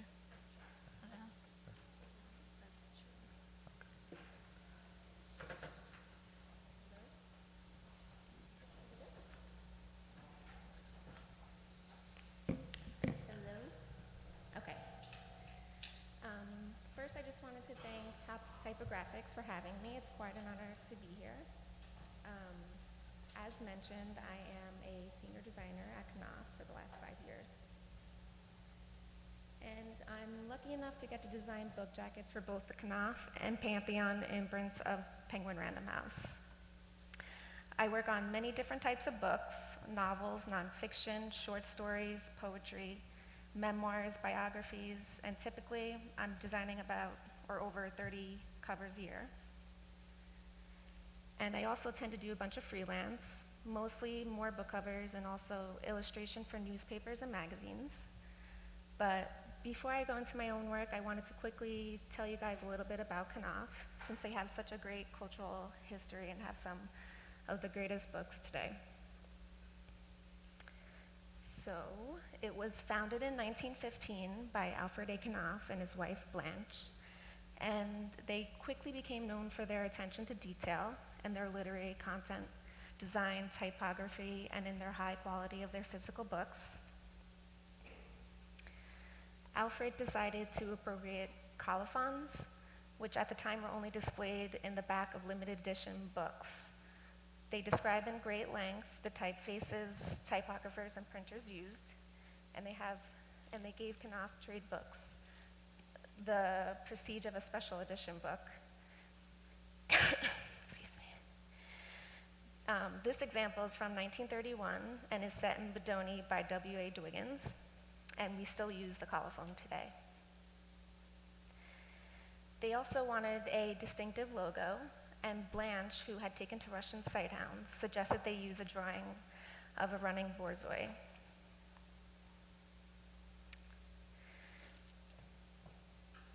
And the logo was recreated many times by great designers like Paul Rand, Alvin Lustig, and W.A. Dwiggins, to name a few. And now, Knopf has hundreds of borzoids in its collection, and it's really fun to pick and choose which one goes best with the design of the book jacket.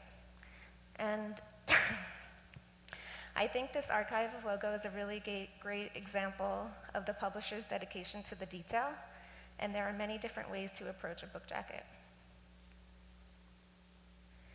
And there's also many designers who've worked at Knopf that have shaped my view of book cover design before I was even in this industry.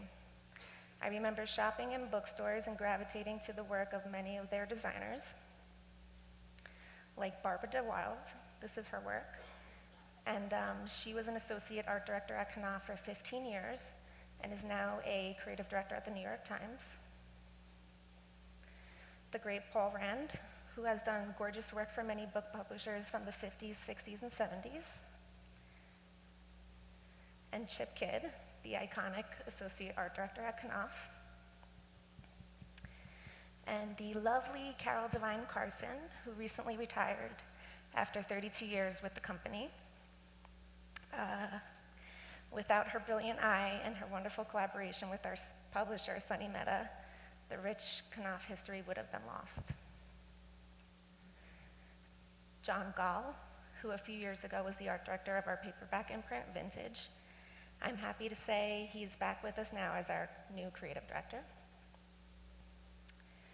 And Peter Mendelsohn, a former associate art director. Peter is now a creative director of The Atlantic magazine. But their jackets are all timeless and cutting edge, and really the ones that set the bar in the industry, and they had a huge impact on me and my work. And it's funny because my husband is also a really talented book designer, Christopher Brand, and I remember always wishing he'd work at Knopf. And it's just funny to me that it didn't occur to me that I was a possibility until I got this email. And I don't know if you could see it, it's so small. From Peter Mendelsohn, and I really couldn't believe it. I was going on an interview with one of my design heroes, and it was pretty surreal. And I somehow managed to get the job, but I'd constantly ask myself, how does my work fit into the rich cultural institution? And this is a thought that's constantly going through my mind as I challenge myself. So book cover design has changed drastically since those days of the covers that I admire so much. Books aren't dead, but there's new challenges now that didn't exist before.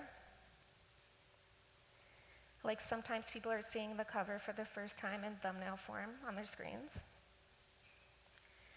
And there are book influencers now with massive social media followings. And they actually play an important role in marketing because they share their reviews on their accounts. And if they don't like the cover, they're going to post the interior of the book instead, which is kind of a marketing loss for us. So it's important for our covers to be well-liked and to work well at thumbnail size and in physical form. But the problem is many publishers think the solution is to make the type as loud as possible. Seems to make sense. And when this trend really started to pick up, around the time Instagram became big, these covers were fresh and bold. But the problem is that that was almost a decade ago, and so since then, loud type has become a trend.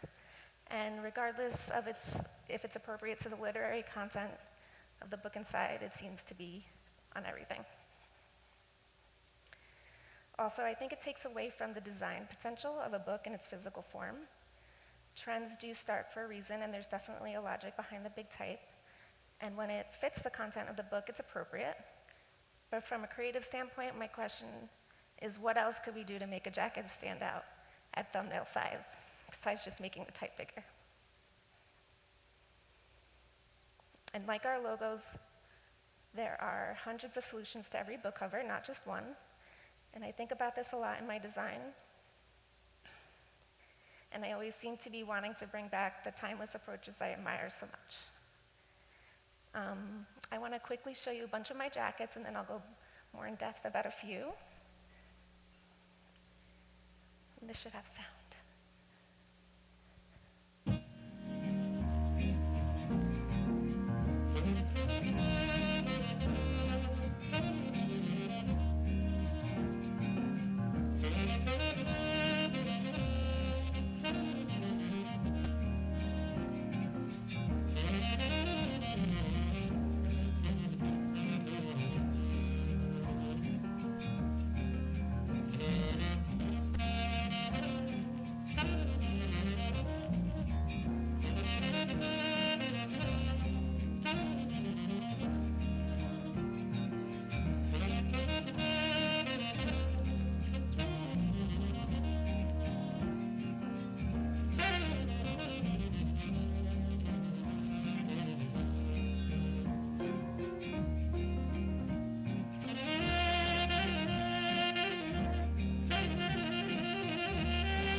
Thank you. So now I want to go a little more into detail with a few. So Voices in the Night was the first book I was assigned at Knopf, and I fell in love with it, so no pressure. Stephen Millhauser is a master of dark humor and magical realism, and the title was very specific to just one story. So I just wanted the art to speak to the book as a whole. A theme in his stories is a struggle between logic and some magical force that takes it off its course. So an illusion came to mind. And as I was exploring different ideas, I went to the Guggenheim and I wound up seeing The Perfect Illusion in the Design of the Building by Frank Lloyd Wright. And I drew it out. And I thought Century Schoolbook typeface was appropriate as a nod to old children's books and fables that were told in some of the stories. This was the only cover we showed the editor and author, and it was approved, and also it was awarded one of the best book covers of the year by the New York Times. I just want to talk a little bit about the presentation process at Knopf, since it's a little different than other publishers. We tend to show 1 to 3 sketches at a time, and I know some other publishers like to show more, at least 6 or more. And this gives us more time to hone in and really make the cover exactly how we want it. We don't have weekly meetings either, and so everything usually is one-on-one with the creative director, editor, and the publisher before it is shown to the sales team. And I think this system is really great and gives the designer more of a voice rather than being in a meeting 10 versus 1. So thanks to Carol Carson for that. Okay, so this one is Very Nice by Marcy Demansky.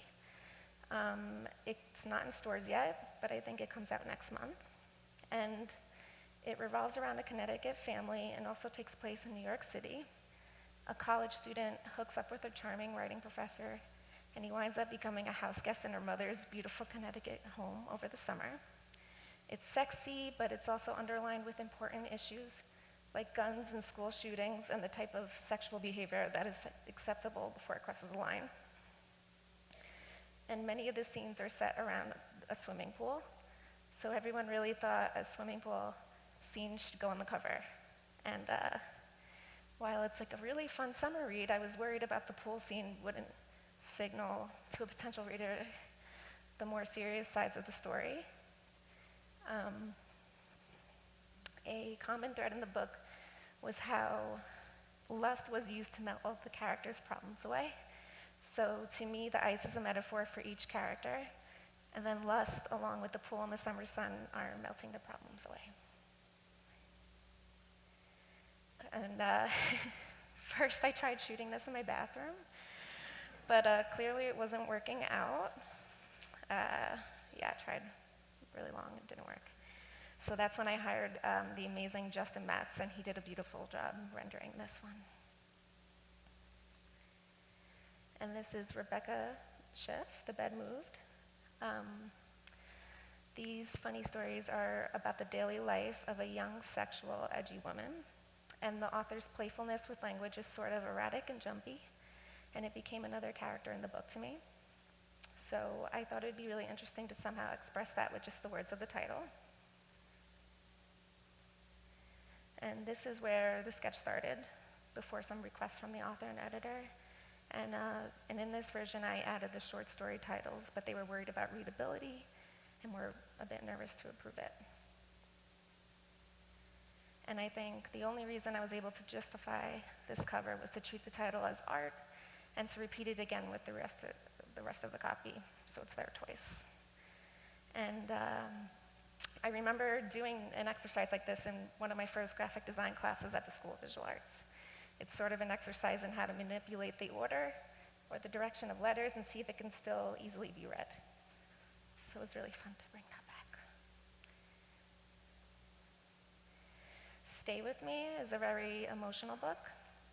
It's a portrait of a marriage in Nigeria that challenges the couple's identity in the battle between traditional and modern values. They struggle with infertility, so the husband's family arranges a second wife for him, one that could produce children, and the book is told through traditional folk tales that they learned growing up. But as the story progresses, the wife creates her own version of the folk tales, one that speaks to her own life. So I wanted to capture the spirit of the author's writing by loosely originating something from a previous generation. And the art is obviously inspired by Matisse, just like the narrator of this book was inspired by the fables before her time. And I really enjoyed the empty space between the figures, so I wanted to make sure the type wasn't too overbearing. I also thought it was important that the type be handwritten and feminine because the story was so intimate. And there was a great review of the book in the New York Times, and it was really, book review, and it was really cool to see a shout out of the cover in it. It's always really cool when your work is being acknowledged somewhere. And just one more, this is Cherry by Nico Walker, and this book is insane. The narrator has a very blunt and unique voice. He's a young man who joins the army, and when he returns from Iraq, he's greeted with drug addiction, PTSD, and his girlfriend. And how does he support this new life? By robbing banks, of course. So the story is actually inspired by the author's life, and he wrote this novel on a typewriter in prison. He's just finishing up his sentence now, so the design process of this cover wasn't exactly normal. And the literary agent was the president of a record label company in Mississippi, so his aesthetic was pretty different than most literary agents. And this is one of the initial sketches that I showed to the editor, and everyone liked it in-house. But we received a comment from the agent, and that was it. That was it. So Yeah, that was a fun one to get. I really liked it. But I won't go into detail about them all, but this was a really long design process. I did maybe like 50 to 100 covers. And I loved the book so much, I didn't want to give up. And I did think a skull would be a good symbol for the book, but at first I thought it was too cliche. It's been done so many times before. And how can I execute a skull without it feeling so cliche? So what I like about the final execution is the fact that the skull is secondary to the stars. And it's sort of like all the things in the books that turn bad are some naive mistake. And I wanted the type to feel raw and trippy. And this lettering, called op letter, to the right, did the trick. And I scanned it in from a 1968 alphabet source book. Letter of 3, I think it's called. And then, what would this book be without an accompanying video of a guy robbing books about a guy who robbed banks? Everyone thought that this was a PR stunt, but unfortunately, Knopf can't take credit for this.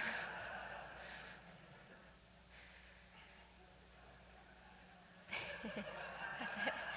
Thank you.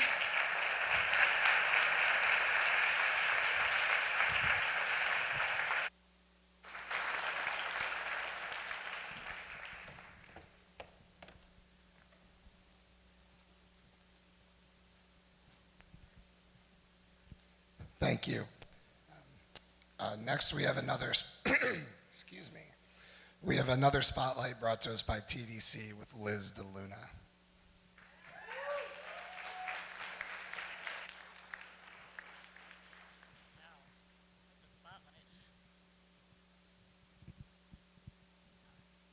Hello, Typographics. Hello. I'm very excited that TDC is in the spotlight. I joined the Type Directors Club in 2008, and I don't know if I joined TDC because I heard about a thing called the Type Walk, or I heard about a thing called the Type Walk because I joined TDC. But either way, I was super excited about this thing called a Type Walk in Harlem with Paul Shaw. So the morning of the first Type Walk, beautiful spring day like today, we all met at a designated subway station. Paul Shaw did not then, nor does he now, have a cell phone, so the meeting time and location are non-negotiable. So we got to our first type destination, and the scene is like this. 15 people intensely taking photographs with cameras. This was before everybody's cell phone was a camera, of the side of a building. So this scene actually looks completely bonkers to all the bypassers, but I was in heaven. I was like, this is it. This is the coolest thing. I can't believe there are other people out there that are actually walking around taking pictures of type. So the day continued pretty much like this, with a predetermined but a fluid walk through Harlem, learning about and looking at type in the city. The type walk and the experience of type in the context of the environment and a history of place was when type began to come alive for me. As the walk wrapped up and everyone else departed to look for food and for bathrooms, Paul and I kept walking. I wanted in. This was going to be my new favorite thing. So we kept walking and finding new type or type that we had missed, and I began to ask questions. What is the backstory on this? How did he devise these walks? And could I get in on these exploratory journeys? The answers were sort of spoken and unspoken. Basically, keep walking. If you can prove to be a good walking companion, which means a good type spotter, don't have to stop for food or go to the bathroom, and a good listener and a good chatter, maybe something could be worked out. So I did prove to be a good walking companion and a good type spotter, and I've since gone on many type walks with Paul Shaw, and we have covered pretty much all of New York City on foot. And through it all, I learned a tremendous amount about the ability of type and signage to tell the stories of changing demographics and economics of neighborhoods, about the different kinds of typography and signage that identify different types of architecture and spaces, and how they are created, and the difference between letter forms and typefaces. Type walks have taught me type reverie. to pause, to look, and to appreciate letter forms while the world rushes by. Thank you.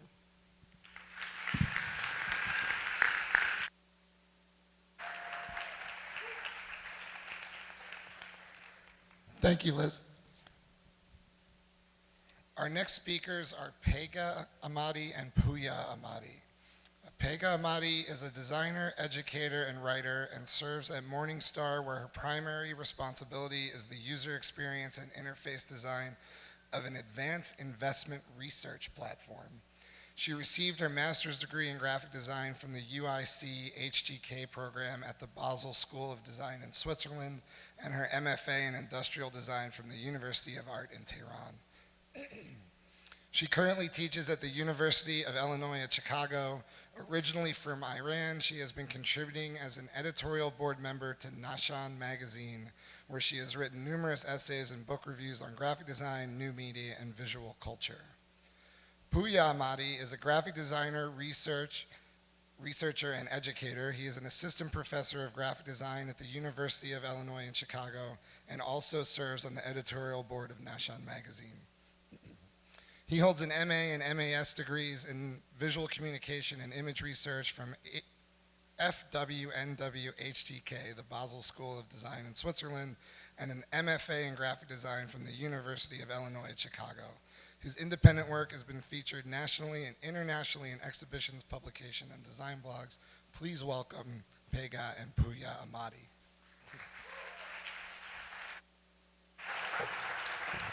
Thank you. Thanks. Hello. Thanks, Typographics, for having us. Hi, everyone. Can you hear me?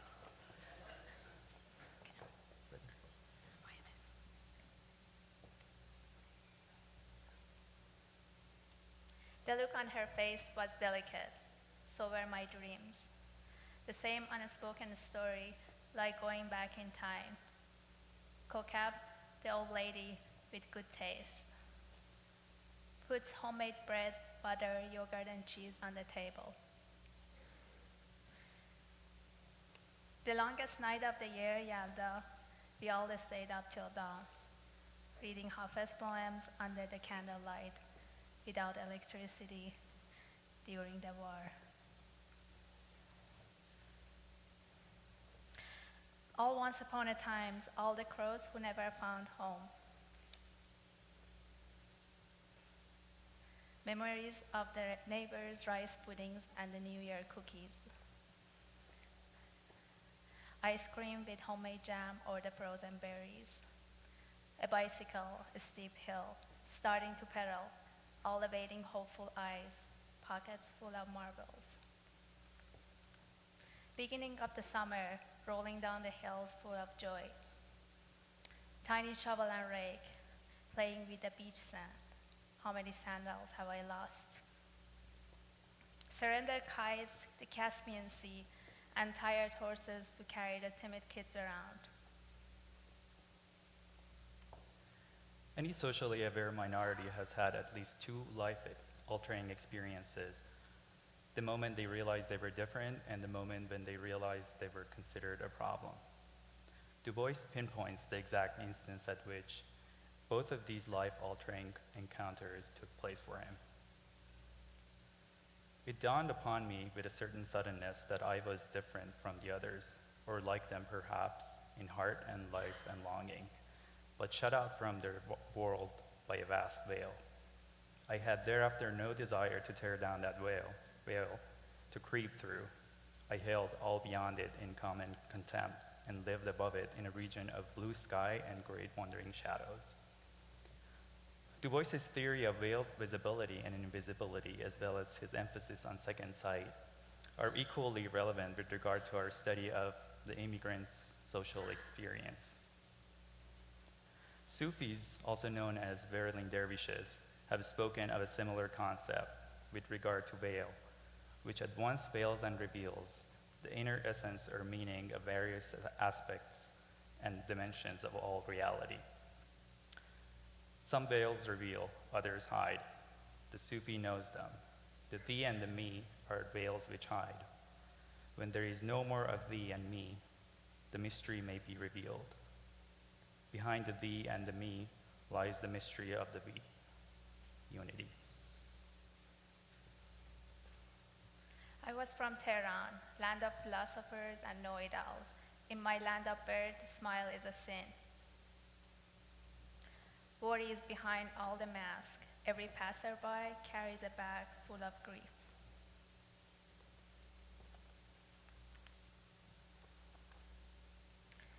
Our installation parade, which translates to curtain or veil, is a premise about material and immaterial spaces, a participatory artwork that expresses our perspective on different aspects of migration, such as realms of contradiction, double consciousness, and unity.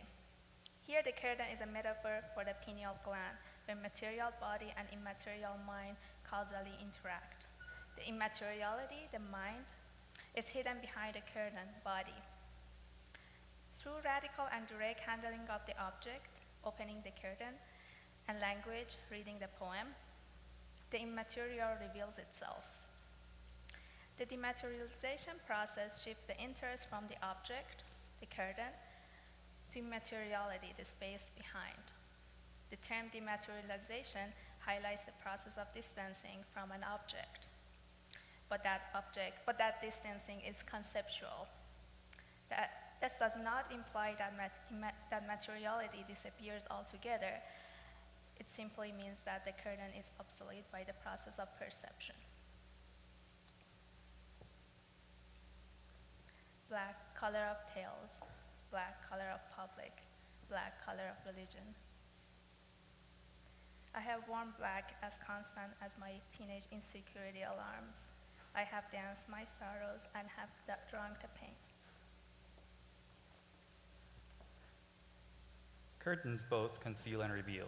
They do not only mark a threshold, they constitute one. Pardeh is about the in-betweens, the thresholds, and the non-retinals that stretch the limits of articulation. The border zones, non-places, transitional spaces, and spaces in between are often discussed in terms of the liminal in the field of social anthropology. Concepts of liminality have long shaped debates around the uses of space in development of identity, specifically in regards to different forms of travel, such as tourism, migration, and pilgrimage, and the social, cultural, and experiential landscapes associated with these and other mobilities. Unlike traditional perceptions of liminality, such experiences are interminable rather than temporary. The individual is never recollected back into a stable social landscape, but instead remains perpetually disoriented in limbo. Here, we would like to draw an unusual comparison between the Red Room in Twin Peaks, the TV show by David Lynch and Mark Frost from the 90s, and Bijan and Manijeh's story from Shahnameh by the Persian poet Ferdowsi, written in the 10th century. Bijan is a Persian knight who encounters Manijeh, the daughter of Afrasiab, the evil king of Turan, and falls madly in love with her during his travel to Turan. He follows Manijeh into her tent, where they have endless feasts, losing any sense of time. After spending 3 days and 3 nights with Manijeh, Bijan wakes up only to find himself in Afrasiab's palace, realizing that he was put to sleep by Manijeh. We would argue that here the tent acts as a transitional space, similar to our concept of veil, which distorts the spatio-temporal continuum. Similarly, in Twin Peaks, Agent Cooper follows Annie behind the red curtains into the Red Room, where he disappears for an extended period of time, entering an entirely new dimension that has its own logic, where he confronts his own shadow self. Inside the Red Room, the spatial and temporal boundaries dissipate and disappear. Deputy Hawk mentions that the legend suggests the pilgrims would confront the dwellers on the threshold, their own shadow self, on their journey through the lodge. If this challenge was not met with perfect courage, the lodge would utterly annihilate their souls. Lynch himself recognizes the quasi-absent temporal and spatial characteristics of lodge, by referring to it as a free zone completely unpredictable and therefore pretty exciting and terrifying. Here, the red curtains represent the gateway to the Red Room, suggesting a distortion in a spatio-temporal continuum. The Red Room itself acts as a transitional space, a limbo, similar to the tent in Bijan and Manij's story.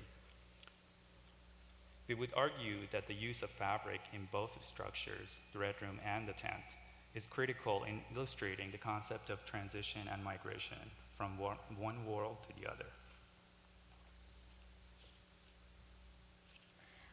One day I heard your voice as clear as day. Bold, you told me I should never stay. The grass is not black on the other side of the border. Your voice was so strong and so surreal. Me, I don't need your guide. Why do you want to take me through the wormhole? You, face of gravity possesses a spin. Would you play along when the games begin? Out of all the variations that you could have for me, I see myself a skater spinning on ice, keeping my balance by losing control. Elephant step or ant step, Madam asked me to leave and I had to say yes. Journey's threads were pulling my legs, the quest of finding home. Homes weren't home, just some cold structures, just some absurd skeleton. Untrusted, repeated, and uneven, I longed for home, dragging along my bag of insecurities.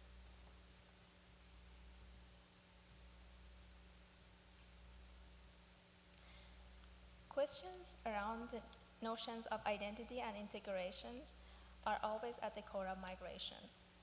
Social identities are fluid, multidimensional, and performative. A migrant's notion of identity is continuously in this state of flux, evolving into a unique sense of self by integrating into a new society with different cultural values. Our collaborative installation, Integrate, Assimilate, explores the notions such as transnational identity, visualizing the process of identity metamorphosis through the use of typography. It gives the typically 2D medium a new sculptural life and reinterprets the familiar forms of letters as bodies, stringing together 29 sheets of paper to create a cavernous path between two custom letter forms. Aleph, the first letter in Perso-Arabic alphabet, and Z, the last one in Latin script alphabet. The total number of sheets represent the average number of letters in Farsi and English alphabets combined.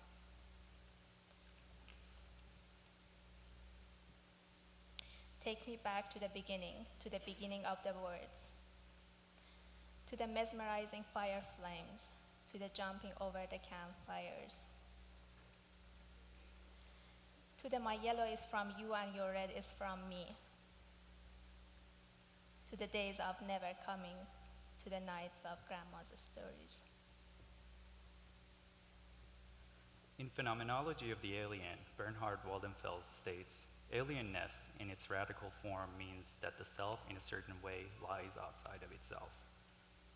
As a result, immigrants can suffer from a damaged self-image shaped by the perceptions and treatment of the society, and their lives in turn can be easily shaped by stereotypes perpetuated by mainstream culture.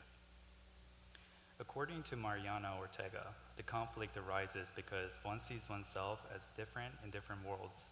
For example, as playful in the Latino world and unplayful in the Anglo world.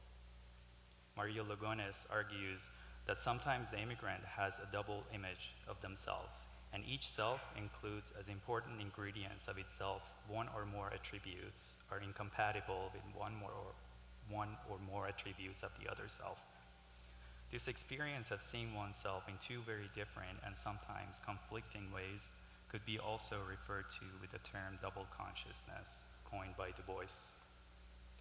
Lugones sees the possibility of liberation in the very in-betweenness, in the liminality of the immigrant. She is profoundly aware of the intricate nature of consciousness as it relates to selves in the margins, and provides phenomenological accounts of several world travelers who are deeply conscious of the contradictory aspects of their multiple selves. Migrants not only are capable of having a double image, but also what Ortega refers to as multiplicitous imaging or consciousness. The multiplicitous self has multiple perspectives obtained from various worlds, multiple visions of how the self is seen in those worlds, as well as numerous self-understandings. Such perspectives might overlap, allowing for the possibility of looking and interpreting the world differently, and for the possibility of freedom. You, we meet somewhere near the event horizon. I'll set you free, good people. You are close, dream on. She cannot return, she cannot be returned. There is no past, there is no future in Neverland. There is fantasy, there is fallacy, and there is hard lines on her hands. She follows the lines.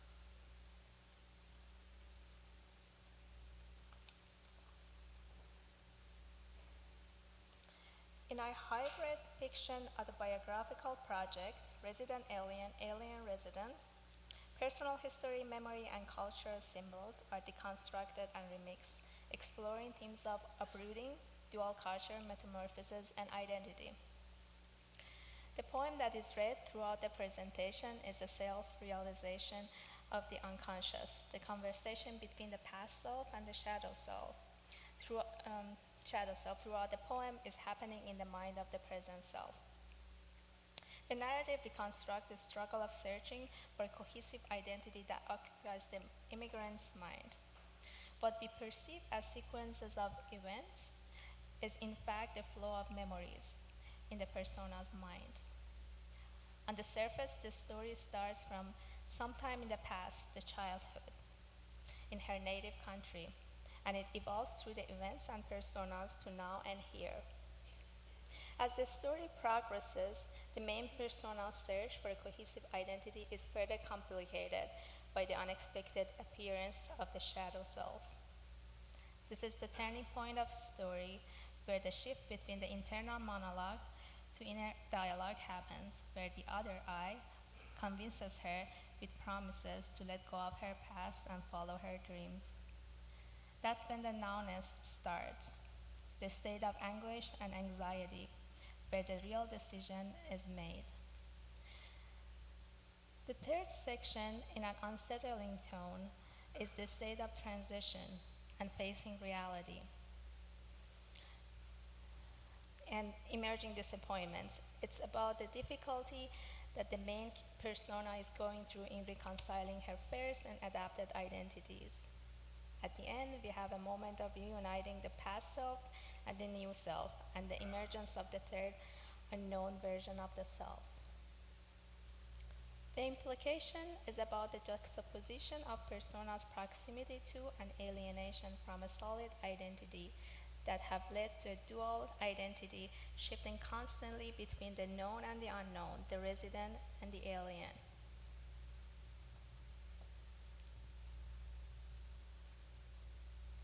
Speaking the language of heart, it was hard to translate but easy to understand. She learned how to say her name the way they liked it and colored her hair to resemble theirs, wearing black to requiem the memories of the Neverland. Speaking a forgotten language, whispering lullabies of not belonging.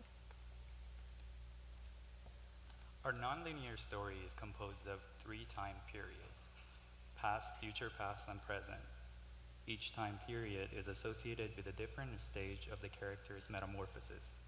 While past and present point at the beginning and the end of our character's journey, future past refers to the point in the future that is perceived as already emerged in the past.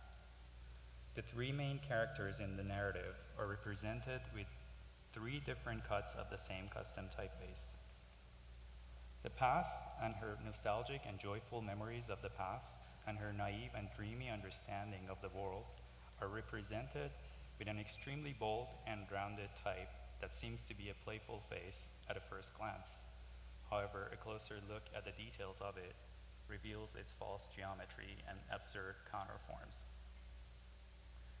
The second character, also known as Shadow Self, or the intruder, is represented with the angular cut of the typeface. Shadow Self encompasses everything that the past self isn't, and yet it is the shadow of the past self. The proportions are identical to the rounded face, but the curved corners have all been replaced with the sharp and perpendicular angles. The third character, which appears at the very beginning and the very end, also known as Present Self, is represented with the third cut of the alien typeface. It is the cut that retains its characteristics from both the other two cuts or personas. While some of the letter forms might be a clear fusion of the two other cuts, just like the letter G or letter M, others represent the idea of transformation of the character in the story. For instance, the tail of the letter Q goes from a straight vertical line with a round terminal to a curved one with a flat terminal. While these three cuts have distinct qualities, they feature identical proportions across the board, referring to the different characteristics of the three personas while hinting they're all in fact the same persona. The Perso-Arabic version of the alien typeface serves a completely different purpose. It refers to the origins of the persona. It appears more dominantly towards the beginning of the narrative, where the ties between the persona and her past are stronger, and disappears gradually through the end, where she is farther removed from it. The Perso-Arabic typeface features properties that align with those of the third cut of the Latin version. However, neither of the typefaces' inherent aesthetics are homogenized nor compromised in order for them to work with each other. Rather, their different characteristics complement one another. Walls of promise were falling off. She was different, she is different, she will be different. She has changed, she has joined, she has become one. She is me and you. Thank you, Typographics. Thank you, everyone.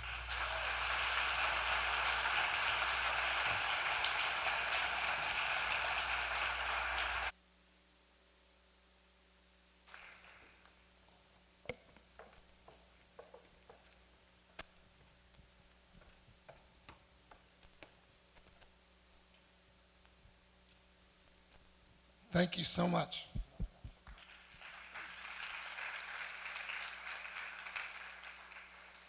Go eat. Be back at 3 o'clock. Is that right? Can I get a nod from somebody? 3 o'clock. If you can't find good food in this neighborhood, you're not looking. So come find me if you have questions.